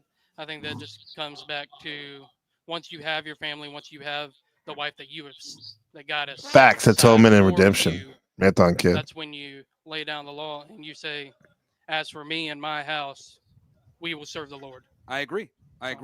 But you got to find the woman that's even worthy of taking that journey with. And what I'm saying is most don't qualify. And that I think he's right. And I think a lot of men don't qualify to be husbands either. To keep it 100, let's be real. and that's when I feel like you fall into that cycle that you pray. Like, Yeah. You don't necessarily agree with what they're doing. You may not. Your soul, your flesh, you might not. He's like, hurry up, might bro. not feel like you really that they deserve prayer.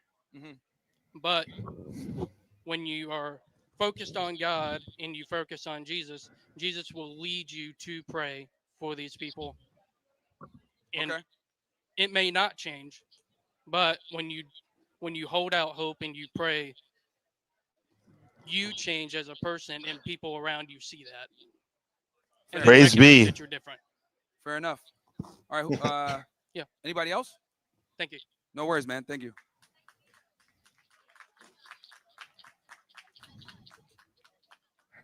Shout out Any to other Jack Talk, huh? takers on why women deserve less? Oh man, here we go. Hello. There we go. Oh, look at her. Okay, let's chop it up. Okay, you got the limp wrists, 2 limp wrists, concave chest, neck extended, probably from a lot of computer use or cell phone scrolling, and I'm hearing what they call that, a vocal fry Kardashian voice. Deserve more or less? Are you a hello? Do I deserve more or less? Are you a man or a woman? I'm asking you. Do I deserve more or less? Well, probably less. Even now, when my voice is lower than yours. Yo, sorry, that's yeah. Even less now. Oh, what When my the? voice is Well, probably less.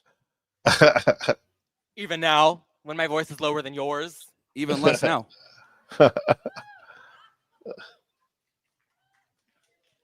I knew something was off. Saw that Adam's apple. I was like, oh, here we go. What was that? It's oil in my beard. Color What? correct. Yes, gray. Why? Gray hair is a sign of wisdom, you know, among other things, right? Comment from Phil. I see a bunch of people around me in a relationship. I don't see what Myron does. I didn't see what I see a bunch of people around me in relationship. I don't see what Myron. Yeah, he has a girlfriend that's really committed to him. I think he also like goes out with other girls too. Yeah. I think Myron is focusing on his community. All right. Man, my feelings are hurt. I don't even know what that thing said. Yeah, I'm not That saying creature. hello to you, so I'm not saying hello to you. Okay. Open your eyes, lady. Oh, maybe she's blind though. let's just skip the pleasantries. Sure. So why are Yeah, I was gonna say, can someone help her? Why can't you just say hello if you don't? I mean, if you're gonna talk to someone and if you loathe them, you know, like even enemies shake hands before they shoot each other in a duel. just skip the pleasantries? Sure. So why are Yeah, I was gonna say, can someone help her?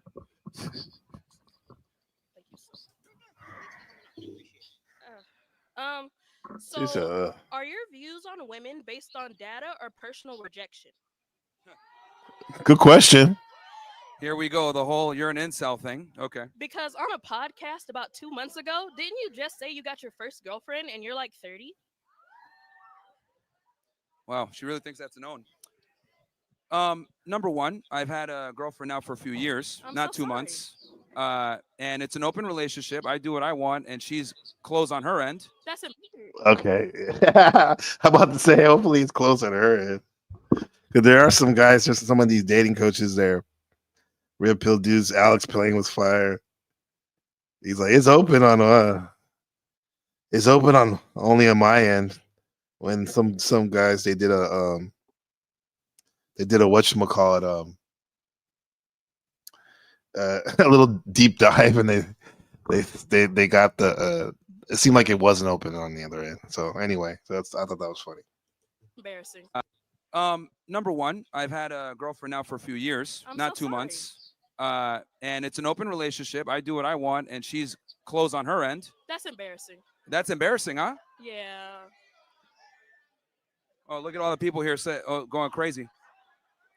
Why is that here's the embarrassing? reality, right? So let me give you guys a biological reality. How's that possible? What does this have to do with my question? Women- I'm asking if your views come from data or rejection, because someone had to hurt you for the way you feel about women. Oh, so I have to be hurt to be Not able to necessarily. establish and tell the truth. Well, yes.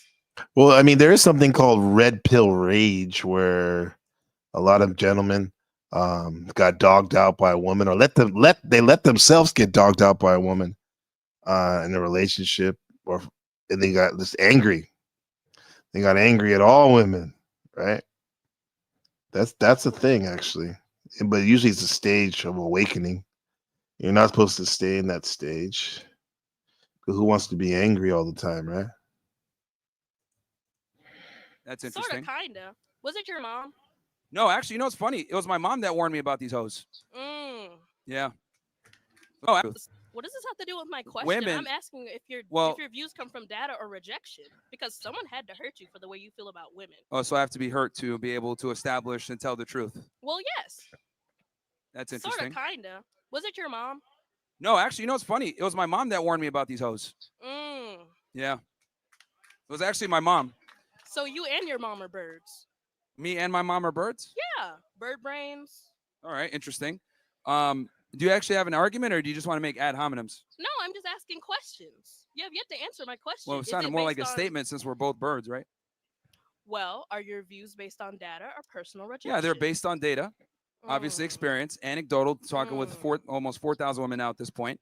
So, you know, and I think every guy here, right, though they might not admit it, would love to have a setup where they have a girlfriend that loves and admires them and respects them, obeys them, and he could go ahead and get other women and she's closed on her end. And this is what I was trying to say. Once you reach a certain level of status and you have your stuff together, you'd be amazed at what women will tolerate when you're that guy.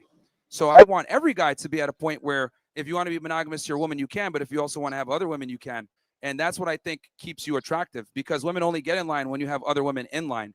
Now, I know that. What was that? He said you're not welcome on campus, prick. Oh, look at this guy. Nice jorts. Nice jorts. Hey. Not welcome on campus. Why not? Why is that? I don't get it. Let me see.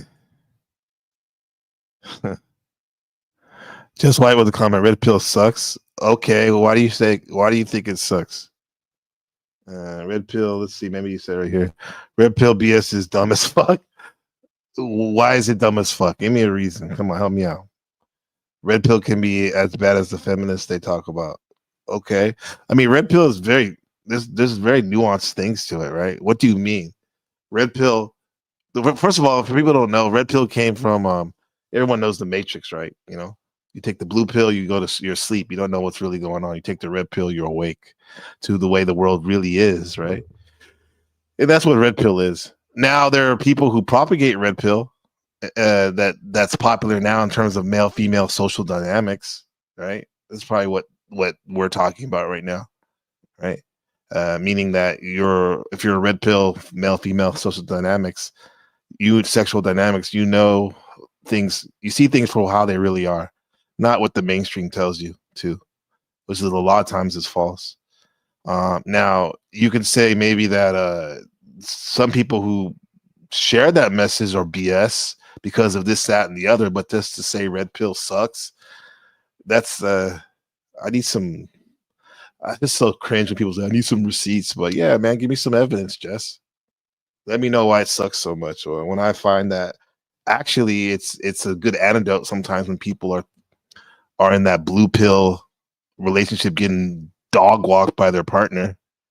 No self-respect. That actually helps people come out of that modality sometimes, right? You definitely don't want to stay in a red pill mindset all the time, because the metaphor of the pill, you're not going to take a pill when you're not sick anymore, right? But to say that it just sucks because it sucks, I don't get it. Yeah, the feminists. Interestingly enough, you say about the feminists. The feminists talk about it. Well, the ex-feminist Esther Villar, she wrote the book Manipulation, which is like a tenet foundational text for red pill ideology. An ex-feminist, right? So yeah, people get cultish with it sometimes, but it is what it is. Okay, maybe you have some here. Some people's points are good, but it also has a lot of male excuses and delusions, just like, yes, for sure. Yeah. But there are some gems too. I suggest you hit up the Married Red Pill on for good examples, or listen to Rhinestone or Apex Mindset, or even just ask me some questions about it. You know what I'm saying? Do you think one movie, The Matrix, is dividing a relationship 20 years later? Something like that, huh? Hey, I have another question. Do you know who invented Wi-Fi? Like the technology for Wi-Fi? Let me guess, a woman? Well, yeah. So if it wasn't for a woman, your podcast, you wouldn't have one, and it wouldn't have gotten demonetized. Oh, good one.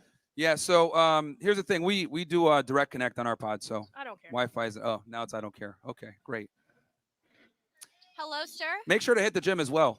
Sir. Hey. Hey, just being honest, man. Sir. You're. Yeah, look at this guy. Look at this guy. Sir, hey, you're here to the have girls a aren't gonna fuck you, conversation. man. I'm trying to have one with you. Like the girls aren't gonna fuck you, bro. White knighting is not gonna do it. Okay. Hi. Would you like to have an actual conversation? This is fucking awesome. All right, what are you gonna say? Go ahead. Here we go. All right, here. I'm here to have an actual like debate with you, okay? I'm not Sure. here. I'm not here to antagonize you or villainize you. I want to understand you, and I hope maybe you'd want to understand me. Is that okay? Mm-hmm. Okay. Sure. So what I want to understand is your viewpoint that women deserve less, or that you think men deserve more? Well, two things can be true, right?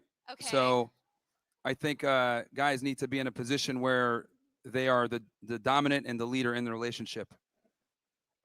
So I would like to understand why exactly do you think that? Is it what is causing this? Is it like an instinctual thing? Do you think it's based off biology, psychology? What in religion, particular? belief? Like the idea that the man should be dominant. What is the backing thought process for this? Well, it's how society has thrived for centuries. You know, the man is the head of the household. He's a leader. He protects and provisions. And this is how we've been able to build up the society we enjoy now. And it's only with modernity and feminism that women have been able to kind of do the things that they do. But at the end of the day, I would argue most women want a traditional man who's going to be a provider, going to be a protector, and adhere to these traditional masculine traits. Okay, so let me ask you a question about this, sir, if you don't mind. So Sure. what would you say that over time, generally speaking, with how society has come, how culture has come to where we are at this current point, are you content with how the world is today? With society, are you happy with how society has turned out? What exactly do you have any issues with modern society? Well, I mean, look, obviously there's pluses and negatives, but I do think that modernity has led to the overall degradation of society. It's because we don't prioritize the family anymore. Oh yeah, just white. Some of the red pill is the same as feminism, just as opposite. Yes, I agree. Some of it is. It becomes just as cultist and cringe in terms of like absolutists and not looking at nuances, right? Just right with a comment. I don't hate it. I actually make a lot of red pill points myself, but also don't care about truth. But but a lot don't care about truth, and a lot red pill spaces become full of this. Yes, this is kind of like where the black pill came from as a counter to the loudest microphones being like the pickup artists in the red pill community, speaking for the red pill, and just talking about game and charisma and whatnot, and hating on women, whammon, as they say, right? So the black pillars came, which a lot of times were incels, and they try to bring it back to looks, money, status, the core of the red pill. But then they got out of hand now, you know? They're out of hand now too. That's the thing. When people don't know how to, need to learn how to nuance things and whatnot, right? And back off on points sometimes and have their own interpretations for sure. Yeah. Let me see. We got some super chat. It's not super chats, donations, right? Let me see if I can see this one right here. Put this up real quick. Share screen. Window. Yeah, that's it right there. So let me see.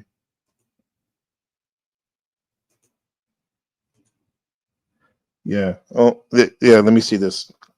So this is the recent donations. Shout out to the people donating. Buy me a coffee. Hit me up on Buy Me a Coffee for sure. So here's the link.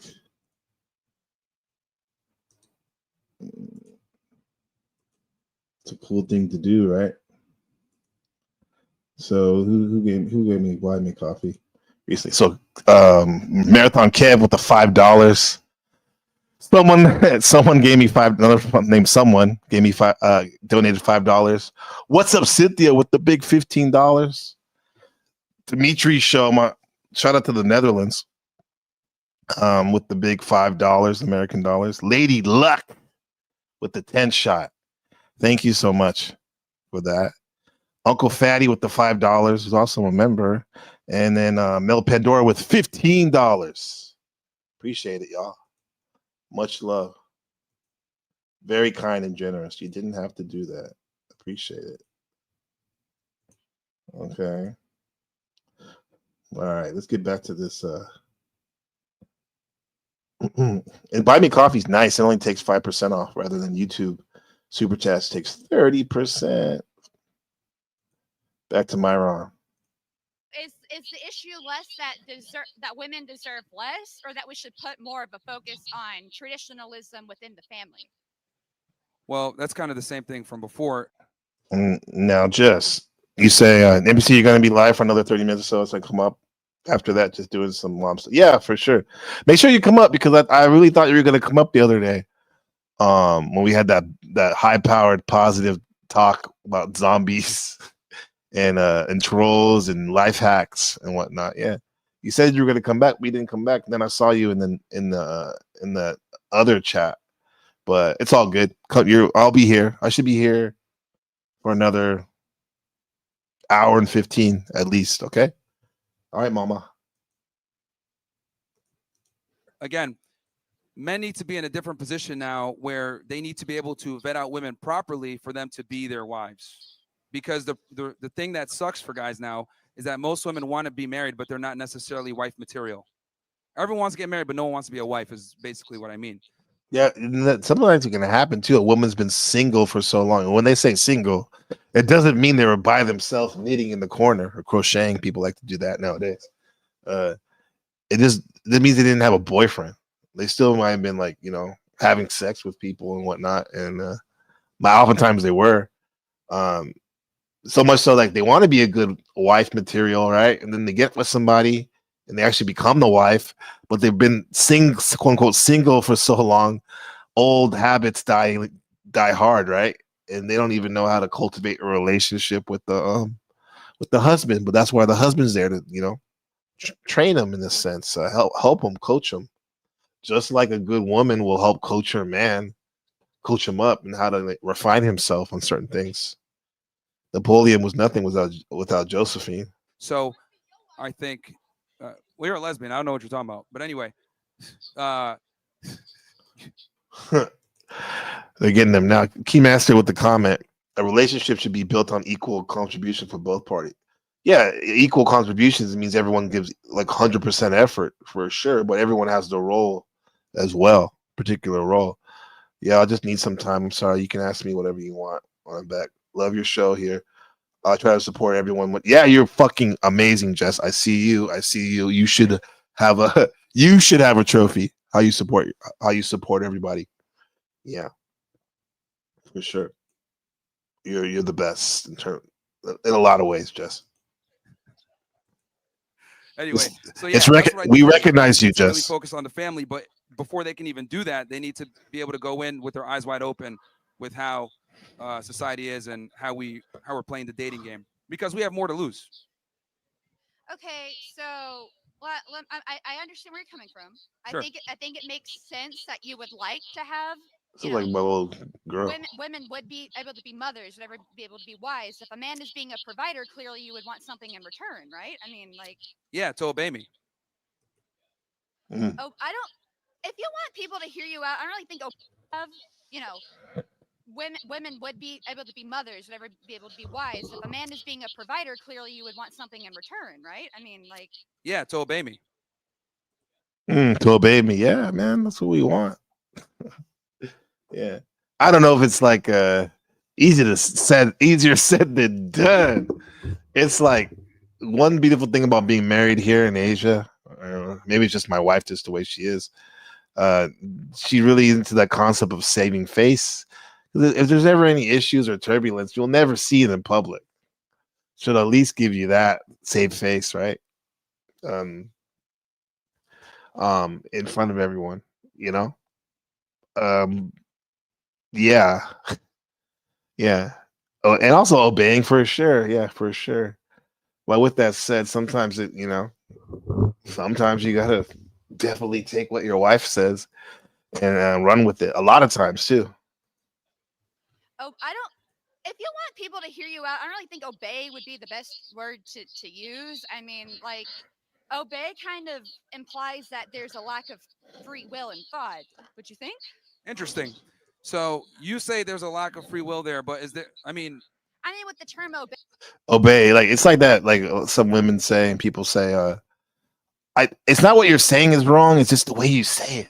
It's like, what do you want to say? Do what I say instead, right? Like the connotation that it provides when you say the word obey. yeah, because here's the thing. I find it interesting that on my end, I'm protecting and providing, and the one thing I ask in return is for her to obey, but that's a problem. See, that's Well, I so, didn't say it was a because here's the problem. thing. Here, let's be honest here, right? So this is what I mean when I say modern feminism poisons women. Women want a guy who's going to be a protector and a provider and a good man.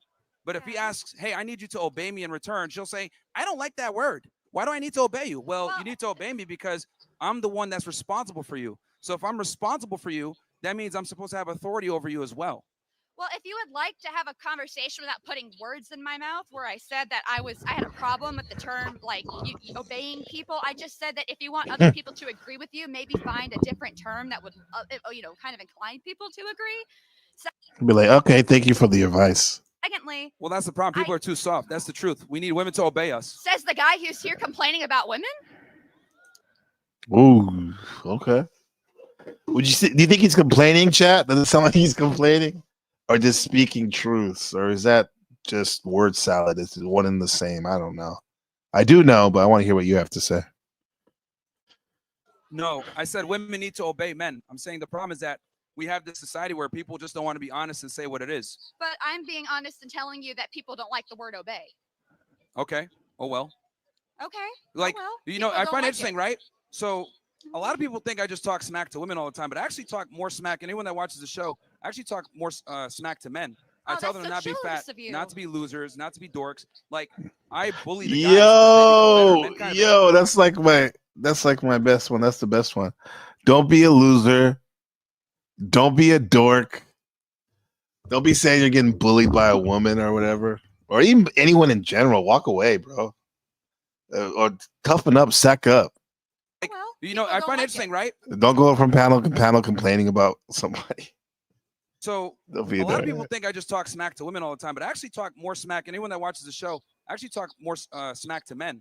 I tell them to not be fat, not to be losers, not to be dorks. Like, which is prattle? Be specific, sir. What's prattle? What I'm saying? What MYRON's saying? He's saying don't be a dork, don't be a loser. Absolutely, don't be a dork. Being cool is important. Not the top priority, but it is important. I mean, you can be a nerd, be someone who's smart but not cool, but a dork, someone who's not cool and stupid, fuck that shit. At least a nerd has some hope. Hope is dope. What up? Much love to Sherelle Snow. I bully the guys so that they become better. Men kind of accept this, but when we say we want something in return, women don't want to follow it. So it's like women have one job and they don't even want to do that. Well, have you considered that maybe women don't want your help? Well, here's the thing. I'm here to help the guys out because they're the leaders. So there you go. Fine, but I'm very familiar with the fact that like women, like if they hear a certain word, they get triggered and they can't listen to anything else. But again, that's an inherent flaw in women because they're so emotional. But dude, dude, I didn't even say her. Thank you, Philip. The lady is complaining about preference. Yes. You're absolutely right. Yeah. You're absolutely right. Snow with the comment. Hey y'all, calling you here later today was my first day at work. I got to jump in the shower and make dinner. I'll be listening to. All right, you made it. You survived it on your new journey. Congratulations, my sister. Much love. Markella in the house. Yeah, Phil, definitely prattle. But the reality is, like, as a woman, if you're in a relationship with a guy and he's doing what he's supposed to do, protect and provide for you, you need to obey him. So wait, okay, you have a problem with women being overly emotional, yet you want them to be providers to children. That implies that there needs to be some type of emotional nurture there. So is the problem that women are too emotional, or that they're not emotional enough? No, what I'm talking about is in this context where the term obey immediately triggered you. I'm not triggered. Okay. Do I look angry? No. Well, you didn't like that term. You're like, hey, well, maybe you could use a different word. It's like, no, that's what it is. Obey. I didn't say that. I was bothered by the word. I was just trying to give you some advice that maybe other people would be more inclined to listen if you didn't come off so authoritative. Well, I think that's important where we're at a crazy point right now where we just got to start being honest and not tone police and worry about certain phrases triggering people. The truth hurts a lot of the times, but this is what we need to do. We've gone so far left that we're going to need a significant overcorrection. And sometimes that means using words that people might find offensive. Okay. So, all right. I understand what you're saying, that we shouldn't, be so protective, right? Yeah. And the other thing, too, with But men, you want I've to noticed. protect women, so you don't want them to be protective. No, what I'm saying is that with men, right? When I say the term obey, guys just get it. They don't get offended by. This is actually a phenomenon I've noticed only with women. Like when I tell guys stuff and I speak very direct, they don't care. They just consume the information. Okay, that makes sense, and move on. They're not really too concerned with how it's said or the terms that are used. But with women, a lot of the times, if I don't use certain terms or speak in a certain tone, they get offended and can't take in the information. And I think if women were a bit more receptive to the direct nature of the things I say, they'd be a lot better off because I'm very honest about it. It sounds like men tend to obey you more than women. Well, I mean, if they listen to what I say, they'll probably do pretty well in life. Yeah. If you want someone to obey you, why don't you just go with guys? That's a good one. I don't get it. She looks like that girl on Love on the Spectrum with autism. What's her name? They all have autism. Is it Jerry? Yeah, the animator that has her own business. I'm just genuine question. Why do you care so much about women if like the men are listening to you just as is? You're trying to do a thing for the men, right? Do them a favor, help them out. Women aren't asking you for any help. Yeah, no, I know that. That's why I focus on the guys because they're not emotionally. Then why triggered. are you here talking about women? You'd be surprised. There probably are some women actually asking them some stuff. Women. Because that is a big obstacle that a lot of guys can't fix. They can't. Basically, then why are you trying to fix it? So a lot of us, some of us, at least in my circle, men, we didn't come into our own until we finally like got that part of our lives more under control and had some knowledge about the reason why these things were happening in male-female dynamics, sexual dynamics. And for some of us, it was watching Fresh and Fit, right? I know a couple, like two of my friends that I put onto some red pill sidebar curriculum that they tell me to this day kind of like not only saved them their lives, but also saved their marriages as well. Right? Good friends of mine who are multimillionaires, even and business owners and just good fathers and badasses too, veterans and whatnot. But yet, this one obstacle, like he's talking about, was the male female sexual dynamics, right? And platforms like Fresh and Fit, for however polarizing it is, it does help a lot of men. I wouldn't suggest like dwelling in it for longer than you need to, but it's a good stop for some men in their journey of evolution. Because if we don't have women, we don't have the nuclear family, and a lot of guys struggle with this. Now, here's the thing: I understand that you might be in a privileged position where dating and just he makes some good point, but he's full of himself. He may be full of himself for sure. That's what I was saying earlier. We're reading his chart. It's all Scorpio, right? Like my chart, similar to my chart a little bit, but even more. He has Scorpio. You can look at how he stares at people. He looks right through people because he sees the truth, And sometimes when you can't read the matrix code, see what's really going on, aka see what's really going on, sometimes you do probably appear full of yourself. And I think you damn right have a little bit of a little bit of what do you want to say, carte blanche to feel like that, getting men to court you isn't that hard, but for average guys, it's not that easy. So well, a lot of guys, you do. I'm not looking for that. Yeah, just right. You too. You do be feeling yourself like that because I mean you back it up for sure. There's more to my life than worrying about what the other sex does. Okay, well you have that privilege since you're a woman and the men come to you, but men need to figure this stuff out. I came to you to talk to you.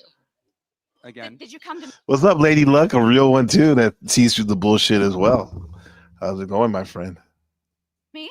I don't think No, so. no, but this is us having a discussion here. What I'm saying is that, like, you're maybe What? like a 3 or 4. So, like, you're gonna have Okay. more market pull, right? Than a What you guy said? that's no, but this is us having a discussion here. What I'm saying is that, like, you're maybe like a 3 or 4. So, like, you're gonna have A 3 or a 4. I think he said a 304, which is a hoe. But I guess he's rating her sexual market value SMV. more market pull, right? Than a guy that's like a 7 or an 8. You're gonna have more options than the average guy. So for you, right, you're getting an abundance of options, whereas guys are not going to get that same level. So, and the other thing too with women is women are just simply better at dealing with the opposite gender. Men need to learn this stuff. Guys don't kind of come out understanding female nature. They have to learn this stuff either through someone teaching them or I don't through think I took a losses. crash course on how men work. I'm sorry? I didn't take a crash course on how men work. Why do men need to take a crash course on women? Because Okay, men, bye-bye. See you later. here's the thing. Men have to build up the attraction and approach. Be strong. Much love. They got to make things happen. Women don't. You guys are in a privileged position where the men just come to you. So you But- guys are stupid, basically. I mean, if that's the conclusion you're going to come to, I No, guess. that was a question. That wasn't a conclusion. It was a question. Phil, what's she doing here? You said prattle earlier. She's prattling on. What is going on up on her, Philip? We need your expert analysis, please. Tell me what she's doing in the chat. No, it's a learned skill that they need to develop to learn how to properly deal with women. So Why that do they you don't need to end learn up, how to deal with them? See, this is exactly what I'm talking about. I teach guys to avoid women like you, as a matter of fact. Thank you. Stay away Yeah. from me. Yeah, well, I don't know. You should be in the kitchen somewhere, but it's fine. We'll have this discussion. Yo! Yeah, the reality is, Holy shit, that was good. The kitchen is nice, right? And not no sandwich. People say go make a sandwich. Sandwiches are great, but chicken katsu curry is better. Chicken tacos are better, or veggie a veggie lasagna is better. Come on, man. We ain't talking about no sandwich. Get in the kitchen, make some food. what was that? And if she can't cook, gentlemen, teach her how to cook. Right? No excuse. If she can't clean, show her how to clean, man. Not every woman was blessed by her parents to teach her how to do that. Help her out if she brings value to your life, man. Yeah, probably I've can't not cook either. insulted you once this entire time. See, this is precisely the problem. Combative, assertive women. She that, neese a don't man. wanna She needs a necessarily obey or man. know when to, Yeah. be quiet when I'm Hello. making Who a the point. fuck are you to tell me to obey you? Whoa. Wow. I can cook and clean. Yeah. I bet you could, Markella. Yeah. I bet you could. You're a real one. On my way. Patrick Bateman with a comment. Did you ever check out that Myron Goldman homie? I glanced over him. Thank you for reminding me. I might have to remind me again. Yeah, I'll check him out again. That dude's legit. I love his mindset. I need it. I want more self-development. Can never have enough. I'm Yeah, not she's your really pissed. woman. I don't need to obey you. I'm not in a relationship with you. I'm trying to have a conversation with you. I don't need to obey you. Well, you're under just kind of means. just talking over me when I make my point or answer your questions or trying to, instigate some type of He said, "Avoid combative women like this." reaction, which is cool. I think it's funny. It's interesting. But Aren't I you think, instigating a reaction yeah. by being here on a campus with people who are more or less going to have well, I'm different- just telling the uncomfortable truth that a lot of people don't want to hear. So it's okay for you to be instigative and combative whenever you want to share your truth. But when someone wants to give another side of the truth, you want them to be quiet and you think that they aren't obeying you. Yes, because a man's job is to be a leader and be assertive and convey information. Women, you guys supposed to be quiet and make sandwiches. That's the difference. You can make your own sandwich. If you need to take a crash course on how to talk to other people, you can take a crash course on how to make a fucking sandwich. I told you, the sandwich is not good enough. You gotta have the full meal with the sides and everything. Fill up with a comment, bruh. She's flirting. Absolutely, she's flirting. Dude, that'd be some passionate love maker, lover. She almost looks like what's her name, Drew Barrymore on that skit. Lover, I'm Barbara Hernandez. Will Ferrell, lover. Anyway, If you're such a strong provider, sound, provide. Whoa! You sound mad that what like. If you're such a strong provider, provide. You sound mad that what like. Look at her. Her fingers are like twitching like she's on meth, but I don't think she is. Maybe Adderall or something. But she's like, I noticed that the whole time. I see the little kids, the first graders and the kindergartners. They do that when they're nervous, when they're talking. They're always like cracking their knuckles and stuff. Yeah, I do. Want me to teach you? No, thank you. That's the woman's job. Okay. Yo, Phil, you're right. She's like, you want me to teach you? He's all cool. And she's like, okay. That's it. Oh, Myron. Yeah. Okay. Thank you. That's good. Do you know how to make a sandwich? Yeah, I do. Want me to teach you? No, thank you. That's the woman's job. Okay. All right, cool. So what do you do for a living? Genuine question. What's your job? Is she serious? Like talking to people like you, I guess. What's your job? Now he wants to see how much he makes. Nice smile. Get to the next person. Why can't you answer? Why can't I you think answer it's pretty what your obvious job what I is? do. I mean, Nice Well, rack, it's though. not. I'm a stupid woman. So could you explain to me what you do for as a living for your job? Okay, I'll come back to you, Overy. Let's go to her. Hi, how are you? Hi, how are you? I'm good. How are you? So good. You just okay. She has a nice Pink Floyd shirt, probably from maybe Walmart or something, but it's still really cool. All right. So I have a couple of things. First off, throughout history, we've noticed that Western society was a lot less developed whenever women did not have rights compared to now that women do have rights. They are inventing things such as Ada Lovelace and coding and computers. And so how would you think life would be if we never got those rights and those things were never invented? We'd be a better society, probably. And why is that? Well, we would have more nuclear families. We wouldn't have feminists. We wouldn't have strange progressive women that color their hair. We would just basically be better off as a society. So you would be better with no income? I find it interesting that like women will name like 1 or 2 inventions that they've made, but almost everything that we enjoy in modernity was made by men. Men are like 90% plus of the inventors. If we had to rely on female ingenuity, we'd probably still be rubbing sticks together. Okay. So a second one for you. What about majority of education professionals being women? So we are not only cultivating the young minds, but we are also fostering care and kindness in them. Well, that's precisely why college is a joke now. As someone who graduated from college myself from a good school, University of Northwestern, academia in general, just because Northeastern, excuse me. A libtard fest where people are operating not on reality and thinking that there's 99 genders and this woke ideology, and it's kind of like the battlegrounds for that. So Yeah, in the chat, put in a 1 in the chat if you think there's 99 genders. So universities have morphed from a place where you can get a higher education, become more intelligent, and get a job into the real world versus just pushing a political agenda. Yeah, absolutely. absolutely. This is why women are starting to dominate men in college attendance, because men are kind of catching on that college is a scam in most cases. Just to clarify, I wasn't speaking specifically of college educators. I meant more of your public school system educators, so your K through 12 and things like that. Sure. What's your particular question? Majority of those people that work in those education fields are women. So we are the ones that spend majority of the time with the children. And So in my school, there's like all the from the academy is first grade all the way to high school, senior high school. The majority of teachers are men. There's only one female teacher. we are the ones cultivating their minds, making sure they're educated and they're kind people. So how do you think that would be if we didn't have rights to teach? Well, again, you guys are able to do that because men have stabilized and civilized the world for you to be able to do that. But that's not like, okay. Get your thoughts together. I didn't get that one either. Comment from Austin Murphy. Thank you for your service. I counted 99 and a half. You said a half, man. You had to come with the 0.5. Really, Austin?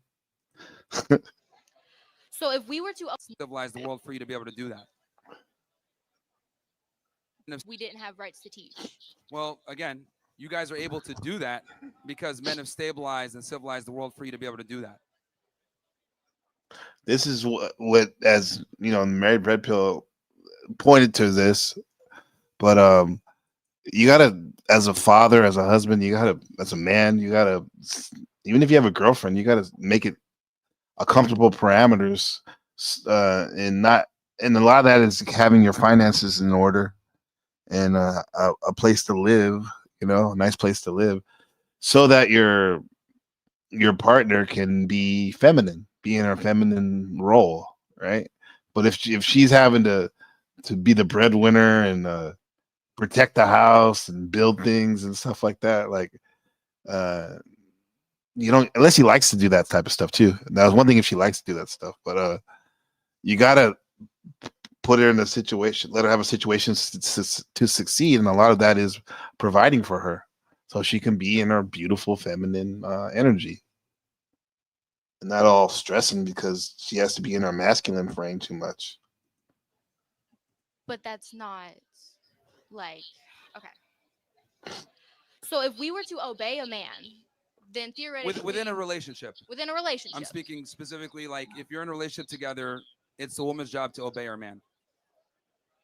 Why? Why not the other way around? Who says what? You? Well, because women can't lead anything. The only thing they can lead is to the end of the relationship. Simply doesn't work when women are in the power position in a relationship because women don't respect weak men that lead them, that they're leading. Okay, no, a woman's not going to respect a weak man, but if they're both equals, then there will be mutual respect between both of them. And But that that's the is when it problem. should Men and women are thrive. not equal. How? We're the ones that give you life. Why is there no respect for that?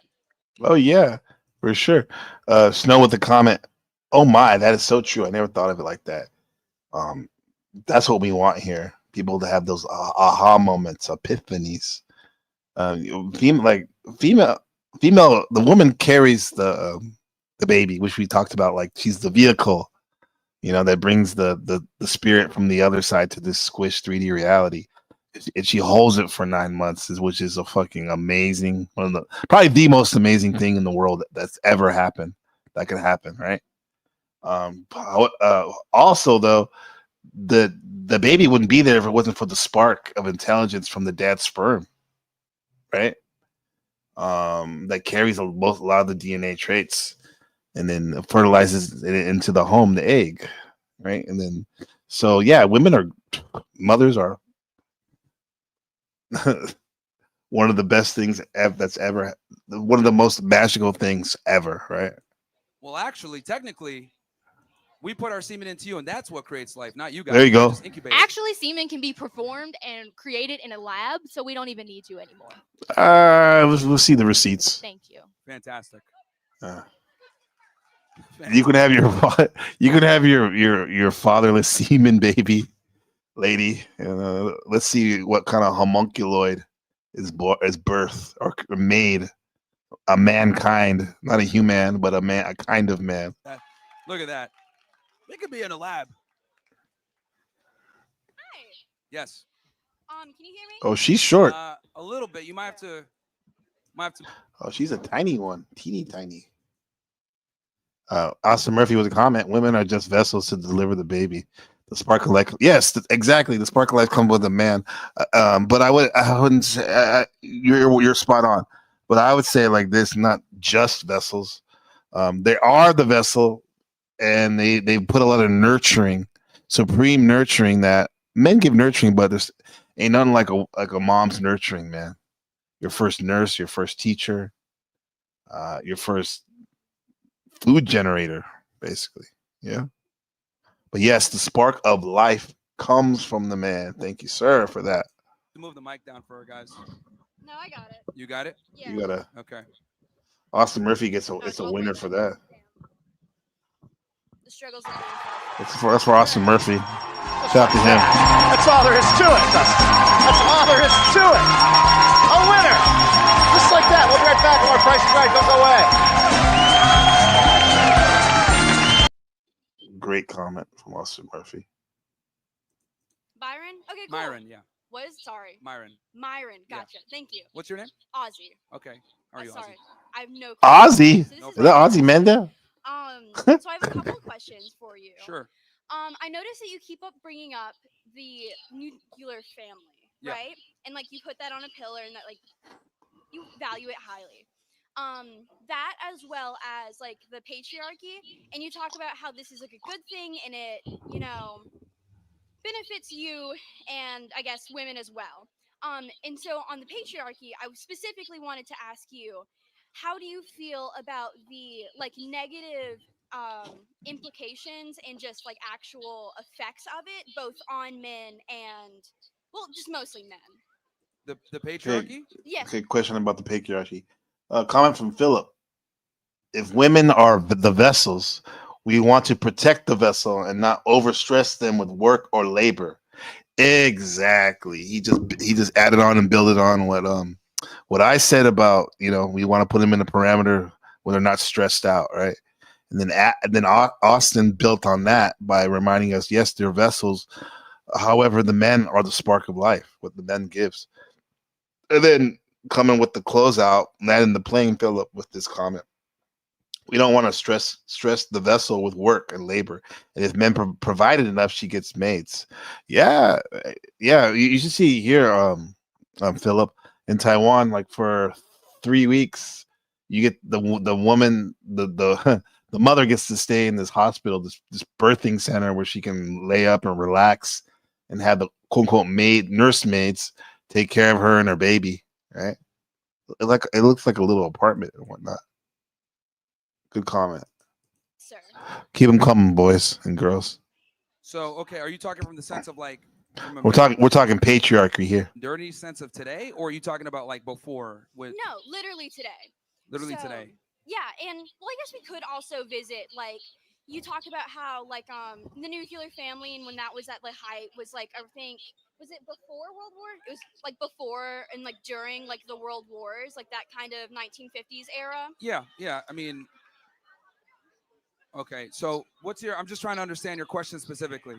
Yeah, so you talk about valuing the nuclear. Was that a robot or what the fuck was that? Be careful, bro. Yeah. Had a head on a swivel, Myron. You're in the enemy. You're in the ops territory. So Oh, Grubhub. you talk about valuing the nuclear family, and I'm trying to ask you why. So like if you Why? could like Okay, yeah, okay. Yeah, very so the clearly reason just why is explain because children are the future. And in order to raise children properly, you need a mom and a dad. Yes, sir. You need that balance. So, and that can only really be done in a nuclear family. That's why I'm not a Yeah, that is a great thing. And we have our nuclear family: Mom, Ben, Miss NPC, Rebecca, and Mom. Yeah, Dad, me, Gabriel, and Rebecca. Mom, and son Ben, and the three dogs. That's our nuclear family, right? We do have an extended family, but we're literally the only person that lives in our city. Yet we have hundreds of relatives all over the country. So this is definitely a nuclear family. I do love the fact that we do have an extended family, though. fan of gays adopting or lesbians adopting. I think, the child needs to have a strong father and a mother in the household, for the best chance of being a productive member of society. That's why the nuclear family is so important, because our future is built on that, which are the children. Okay.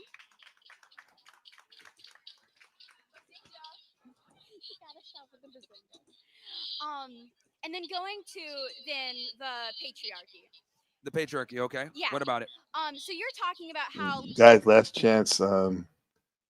Yeah, I'm gonna go. I'll probably shut it down in a second. Because I want to go and debrief from the Discord for a second. So if anybody has any questions, you rather do it off the live, let me know, or you just want to chop it up. I'll be there for a little bit before I go to my lunch date. While I game up my wife some more. like you value it and you find it good that men are then forced to go out and do these things. So you're talking about kind of like the men's rights issues, right? Yes, I think there's a burden of performance on us, and I think that's something to embrace and rise to versus trying to be equal to women. Okay, so you believe that men should not have a choice. As far as in what regard? Working? Not just working, but just style of life and like so taking away that choice from men and just generally from people of like their direction in life. I think every guy should be prioritizing, whether they're building themselves up to eventually have a family, right? I understand that, for men, it takes time for us to acquire our value versus women kind of have the value up front. But I do think that every guy should be striving to become successful so that eventually a family will be dependent upon him. Okay. I get where you're coming from. Yeah, I don't think women should be working. I think they should be prioritizing motherhood, not jobs. So then why? So taking our society and the amount of people that it takes to run a fully functioning, well-endowed society, that takes people of all kinds of creed, right? Sure. So when you take away that matter of choice from both men and women and everyone in between, why do you then believe that that will be a better society? Well, the thing is this, right? So you're mentioning this thing about choice, and I think that's an illusion, right? And we need to be honest here when it comes to women pursuing education and a career. What we tell them is, hey, look, go get a job, make money, enter the workforce, and then you can have a family at the end of that. And what ends up happening a lot of times is women follow this route, get an education, get money, get a job, get a good career, and then when they try to find a guy at the end of that, it becomes significantly harder. Because what's ended up happening is the woman has risen up in status, risen up in her income, and her standards are higher. So a lot of guys aren't going to qualify. And I think if we were honest with women and told them, look, if you pursue a career, there's a very good chance that you might not get your first choice. I think that's a good starting point. Obviously, we can't just say, take all the jobs and that's it. But I think we need to start being more honest with women and letting them understand that you got to pick one. You can't really have it all. And this is something that we've been lying to women about for decades, that they can have it all. And then they end up at 31 years old, unmarried, no kids, wondering why guys don't take them seriously. It's because they didn't know the truth about this stuff. So then how do you feel about... This is a pertinent shot right there for Austin's comment, Austin Murphy's. I don't think any man would want to wake up next to that thing. I know I wouldn't, but you'd be surprised, my friend. To each his own. But for tonight, beauty is in the eyes of Austin Murphy and NPC the game. And we ain't touching that. No, sir. The same thing, but then happening towards men. Like, in what regard? Take you for example. You say that you have, I think you mentioned you have an open relationship, but specifically on your end. Only on my end, yeah. So you take the nuclear family, which is a loyal and faithful husband. Only women could be sluts. We are the slut makers. Shout out to Jesse Lee Peterson, said that to Amber Rose. She's like, women. If women are sluts, Amber Rose said, then what does that make men? And Jesse Lee Pearson means, I guess that makes us slut makers. Amazing. This girl's over here trying to call me a slut. Hey, we're the slut makers, man. There's no such thing as a man that's a slut. May I continue? Okay, got you. Thank you. Wheels. So you're talking about how that Wheels is a little behind on the so you have on the playback. Well, but yes. Family. Yep. The stereotypical nuclear family is a loyal working husband. Yeah, that's what I just said, huh? Or whatever, makes money, comes home to his wife, provides for his wife, takes care of his wife. You value highly the nuclear family, but you yourself are not taking a part of it. Why is that? Well, I have a certain goal that I want to hit financially before I, go ahead and have a family. I've some business aspirations, and I want to make sure I get that out of the way so that when it is time to be a father, I can focus 100% on that and not necessarily be as tied up with work. So and that's kind of one of the, the good things about being a man is that though we are not born with value, if we work hard enough, we can. Comment from the Key Master, right? What if the guy doesn't want to have a family? Well, if the guy doesn't want to have a family, he doesn't want to have a family. And in my opinion, if you're a guy or if you're a man, I'll use that word. I remember somebody told me guy means gay. I'm referring to that. If you're a man, you want to have a family, right? Right. It's plain and simple, but I guess some males or men, they don't want to have a family, and then hopefully they can contribute to society in another way. But one of the greatest things you can do is not only be the spark of life for children in terms of your sperm to the egg, but also even better, raising that spark of life into a fully functioning, valuable, loving, strong human being. Okay?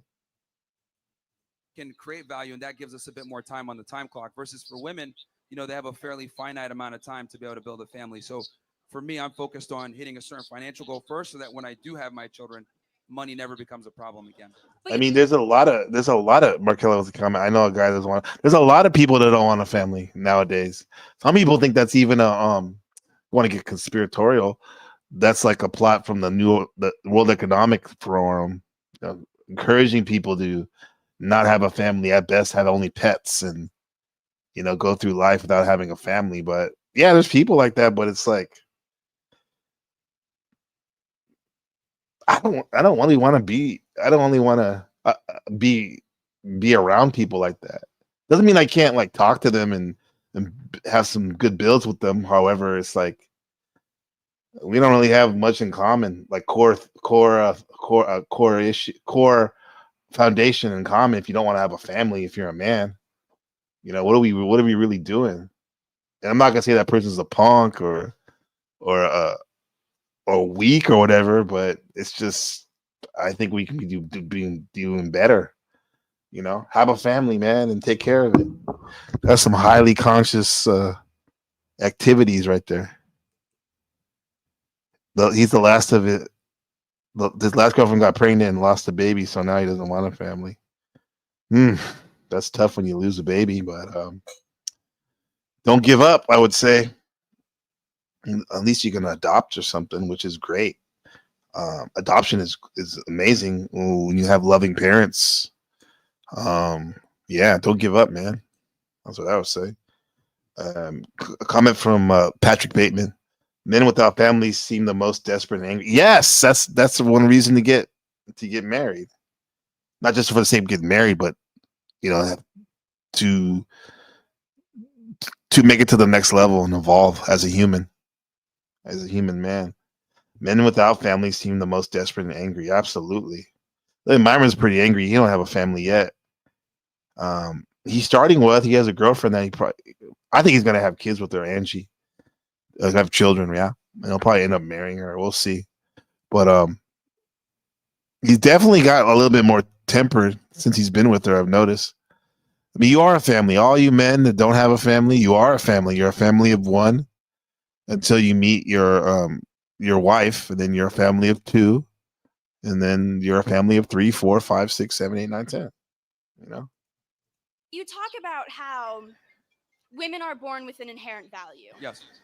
I would differ that men are as well. And what you are doing, so the nuclear family, part of men's value comes from being loyal and being hardworking. And I feel like when you miss half of that, like what you're doing, you are then degrading harming, degrading, thank you, whoever said that, the nuclear family and the idea of this, because you take this very... Markello with the comment, he focused too much on his career. Yeah. Yep. That's his baby, His YouTube channel is my baby, right? But I have a real baby, Benjamin, 7. But yeah, that's what happened. And that's what women do too. A lot of times they'll put their career first, which is great to accomplish great things, But the longer you put your career off, the longer the biological clock is ticking, and you can have more issues with the pregnancy. If you even get pregnant, by the time you put your career aside and have a baby, you got to choose, one or the other. Yes, people have done both, but I wouldn't say that's too sustainable. Comment, Ashley. Look, with my brother's very happy in his life. He has a good job, owns his own home, and still enjoys. Yeah, I mean, you can do that, but like we're talking about people probably contributing to society. But I know we're specifically Patrick and I and some others. We're talking about building with people who have families. Men who are fathers or whatnot, women who are mothers or whatnot, men who want to be fathers. Because Shadow Buddha, he wants to be a father, so we resonate with that. that shit's like it's a different breed, man. When you have a man that wants to have a family and contribute to that family and make it strong, that is like some high powered stuff. Or a woman that really wants to have children, and be a mother and nurture and teach. That is like whew, sexy and beautiful and what we're here to do as humans. Yeah. Men are players, not sluts. Okay. When you say, trust me when I say there are male sluts. Yeah, okay, you can call it. I'll let you tell it. Yeah. Yeah. I think I know the issue. These men have their eyes on the wrong woman. They want the dime at the club. They need to be looking for the grocery store and library, right? I met my dime at the yoga studio. Both men and women have been tricked into what is good. Yes, they don't even know what's good because they don't know themselves. They're tricked into thinking they're this false sense of self, and so off that false sense of self, they base everything on it. Especially the most important decision you can make is who you're going to live with for the rest of your life and travel through time with. Almost shallow and kind of hollow, because every person has issues, and the nuclear family is by no means perfect. And you are then kind of showing the issues with it by your own actions and by your own kind of disregard for. Well, my thing is, I think, again, I teach guys, hey, look, this is what you need to do, right? This is how you become attractive, get your life together. Now, when I arm guys with these tools, what they choose to do it is up to them. If they want to go ahead and have a family immediately, that's fine. If they want to go ahead and play the field, that's fine. But my thing is, I want men to be in a position. The problem is that a lot of guys are in a relationship where their woman controls everything. She's making the decisions. She's bossing him around. There's no leadership there. I want the guy to be in a position where he can kind of dictate the terms. And if he decides, look, I want a family and I want to have a family early, I want him to do that through choice, not through necessity. A lot of guys are monogamous or in a relationship through necessity, not because they want to be. So I just want guys to be able to have that choice. That's the big thing. And then eventually, obviously, work towards a family. But I think the other thing, too, that's important is that men have to understand how modern women work. Men need to understand how modern women work. Definitely the why. And like you said, let's rewind that shit again for hey Jess, I'm about to bounce, so I thought you got to come up. I know you're getting your dinner ready and stuff, getting coffee, but kind of showing come the up, come issues up. with it by your own actions and by your own kind of disregard for. Well, my thing is, I think, again, I teach guys, hey, look, this is what you need to do, right? This is how you become attractive, get your life together. Now, Yeah, become attractive, not unattractive. At least don't be unattractive. I arm guys with these tools. What they choose to do it is up to them. If they want to go ahead and have a family immediately, that's fine. If they want to go ahead and play the field, that's fine. But my thing is, I want men to be in a position. The problem is that a lot of guys are in a relationship where their woman controls everything. She's making the decisions. She's bossing him around. There's no leadership there. I want the guy to be in a position where he can kind of dictate the terms. And if he decides, look, I want a family and I want to have a family early, I want him to do that through choice, not through necessity. A lot of guys are monogamous. Yeah, don't have your wife or your girlfriend running you everything you do, man. She don't want to do that. She wants you. I'm assuming because this is where people are different nowadays too. So I would say to people who ask me, I don't want my wife to be making every decision. That's a burden on her, I don't want her. I want to make the decisions. However, I'm definitely going to get guidance from my wife or great advice from my wife. She's the first mate. You're the captain. Like she's probably going to be, if she's smart and graceful about it, she would be able to actually make most of the decisions because she's giving good advice from a humbling position. That's how I see it. Yeah, this is interesting. I'm glad everyone's here. I'm glad everyone's here today because this has been a fascinating a fascinating case study on what the younger folks are saying, what how they feel about these very based black pill, red pill um, takes by Myron. You know, what's really going on. You know, fascinating, and I guess it could be a crash out to someone who maybe points more left, but I don't think it's a crash out. I think he's dosing these people with the blood with the red pill. In a relationship through necessity, not because they want to be. So I just want guys to be able to have that choice. That's the big thing, and then eventually, obviously, work towards a family. But I think This is a funny joke. Oh shit! I just lost it.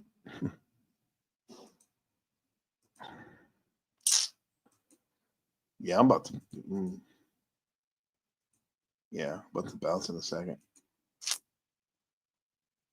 Look within with the comment. Funny joke is that this is actually what Myron says a lot. What is a lock when any key opens it? A shitty lock. That's like a vagina, huh? What is a key that opens many locks? A master key. And that's the GG, as they say in Taiwan. The penis. That's good. No disrespect to the women. I love women's. I love women's. We all do, man. Goddesses. Give me a few minutes. Okay, let's go. And then I have to only have a few minutes after you come up. It's teamwork for sure, especially when raising a child. The child needs both parents. That's why it takes two to make one. I've seen two people actually go into panic attacks because the situation was getting overwhelming. Was women with a lot of responsibility, almost too much. Yes, absolutely. They can't take it. Their hair starts to fall out. Literally, that's not supposed to happen, right? As long as it's not intervened. Invert. Yes, you got it. As long as it's not inverted. Shout out. Oh shit, Markella with that. Her and her inverted GG talk. What the hell, Markella? I'll give you that one. Where's all my shit? Did I get rid of all of that?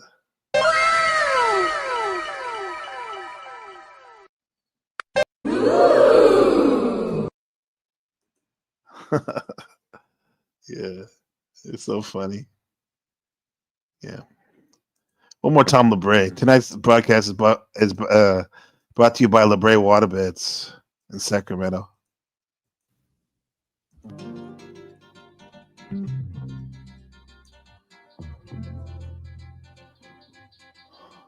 You know, after 10 years in this business, I'm still amazed at the number of people who keep asking, are waterbeds safe?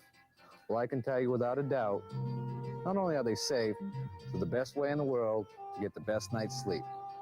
I'll bet right now, half of you watching are up because you can't get a decent night's rest. Tossing, turning, then you feel rotten all day long.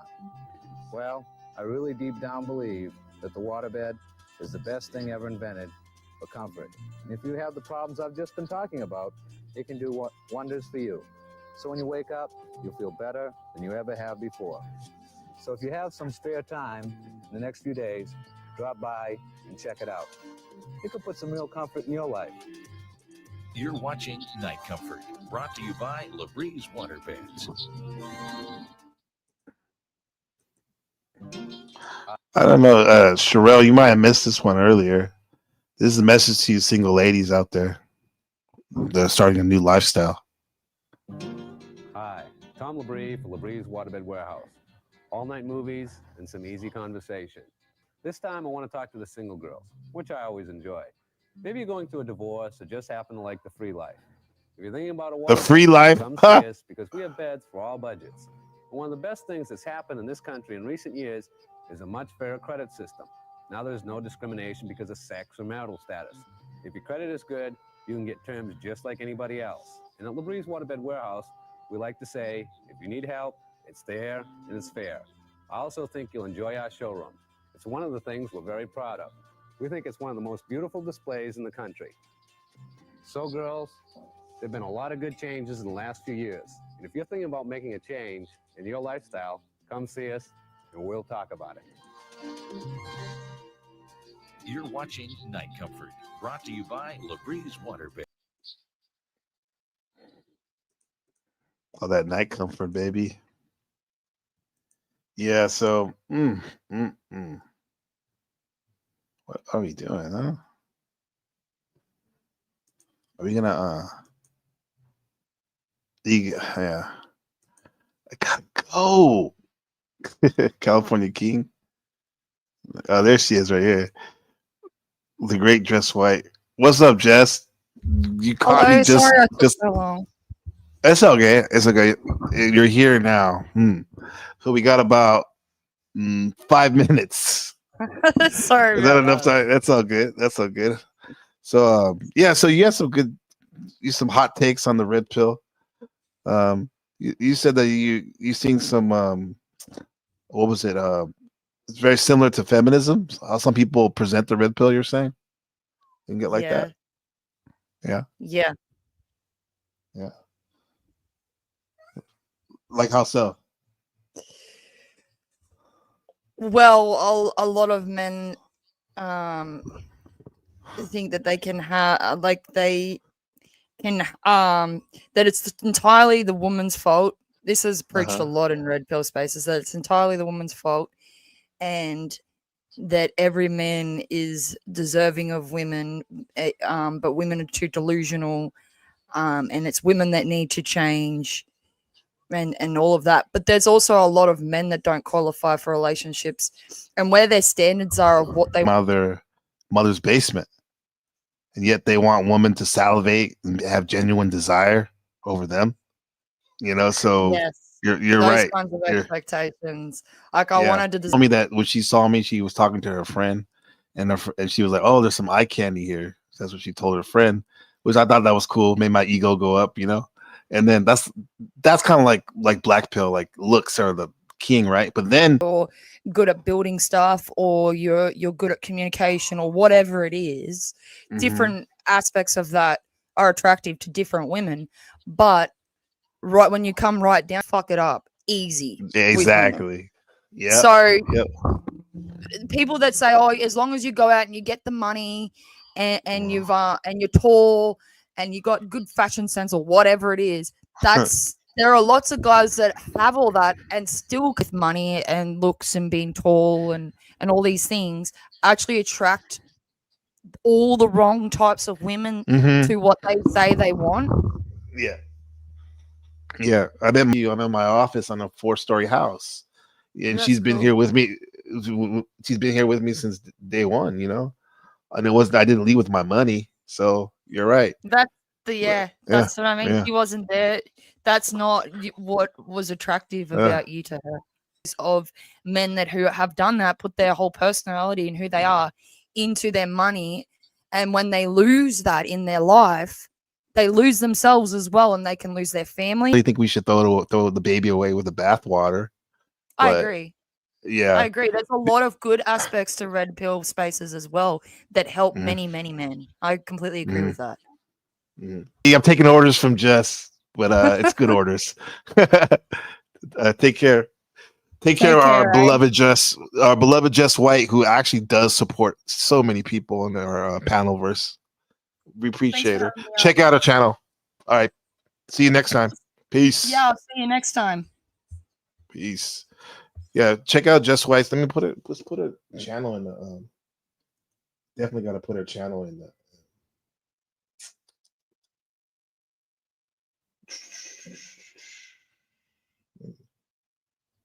what's up, Cynthia? Yeah. Here we go, Jess.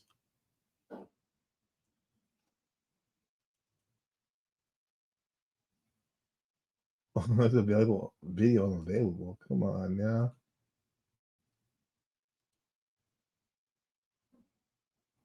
Okay. There we go. Yeah, so next time this has been Myron Gaines going against the college kids, which has been fun, huh? Right. And we had the wonderful Just Right to actually she's cleaning up the red pill. We're cleaning up the red pill.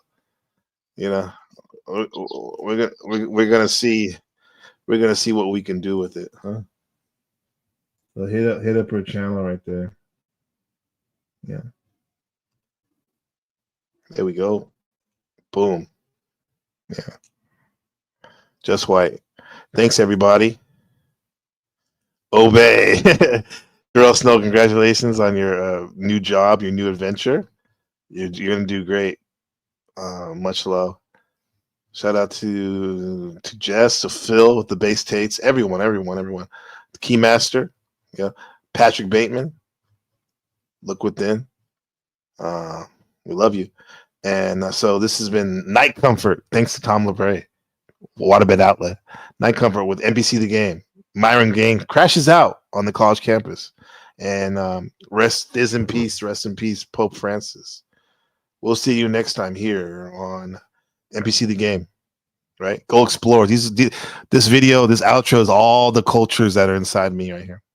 Except Thai. Peace.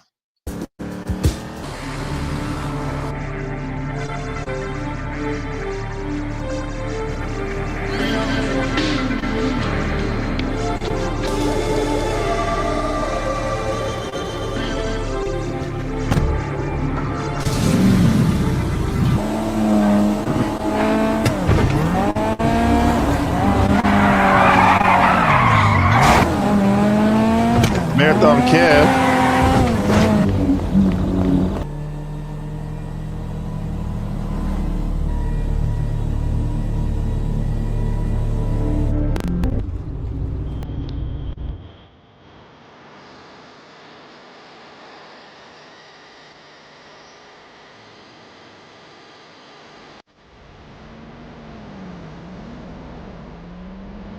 Forgive me, sweetheart.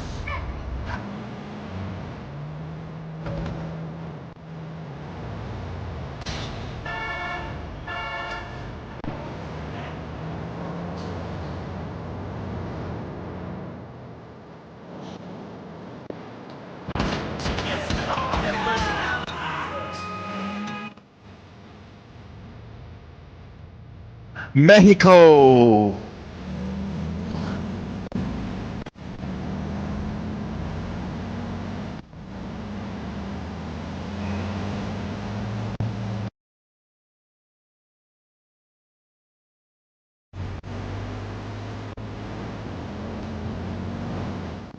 Este país está condenado al fracaso.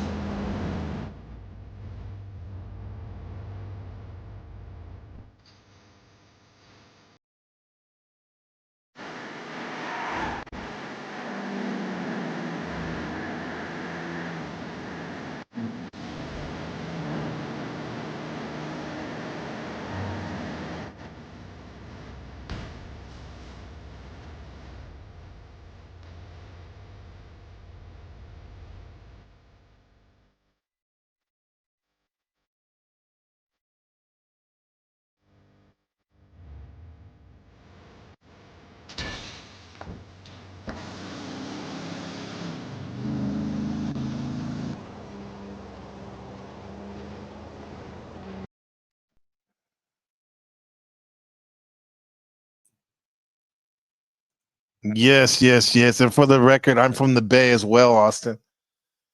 Oh, Santa Jose, Santa Clara, Deep East Oakland, 79th Avenue, stand up, all points and beyond, Frisco, everywhere, the peninsula, all the way to Taiwan now, in the back rooms.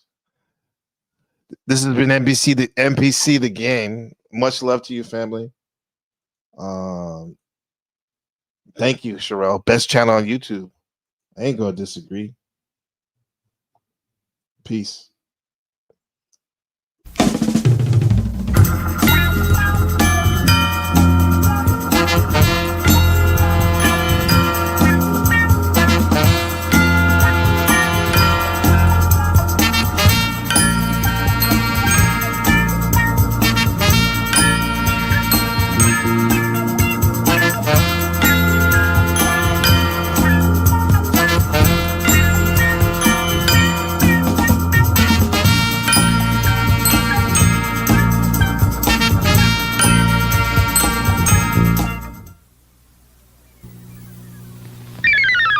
Bye.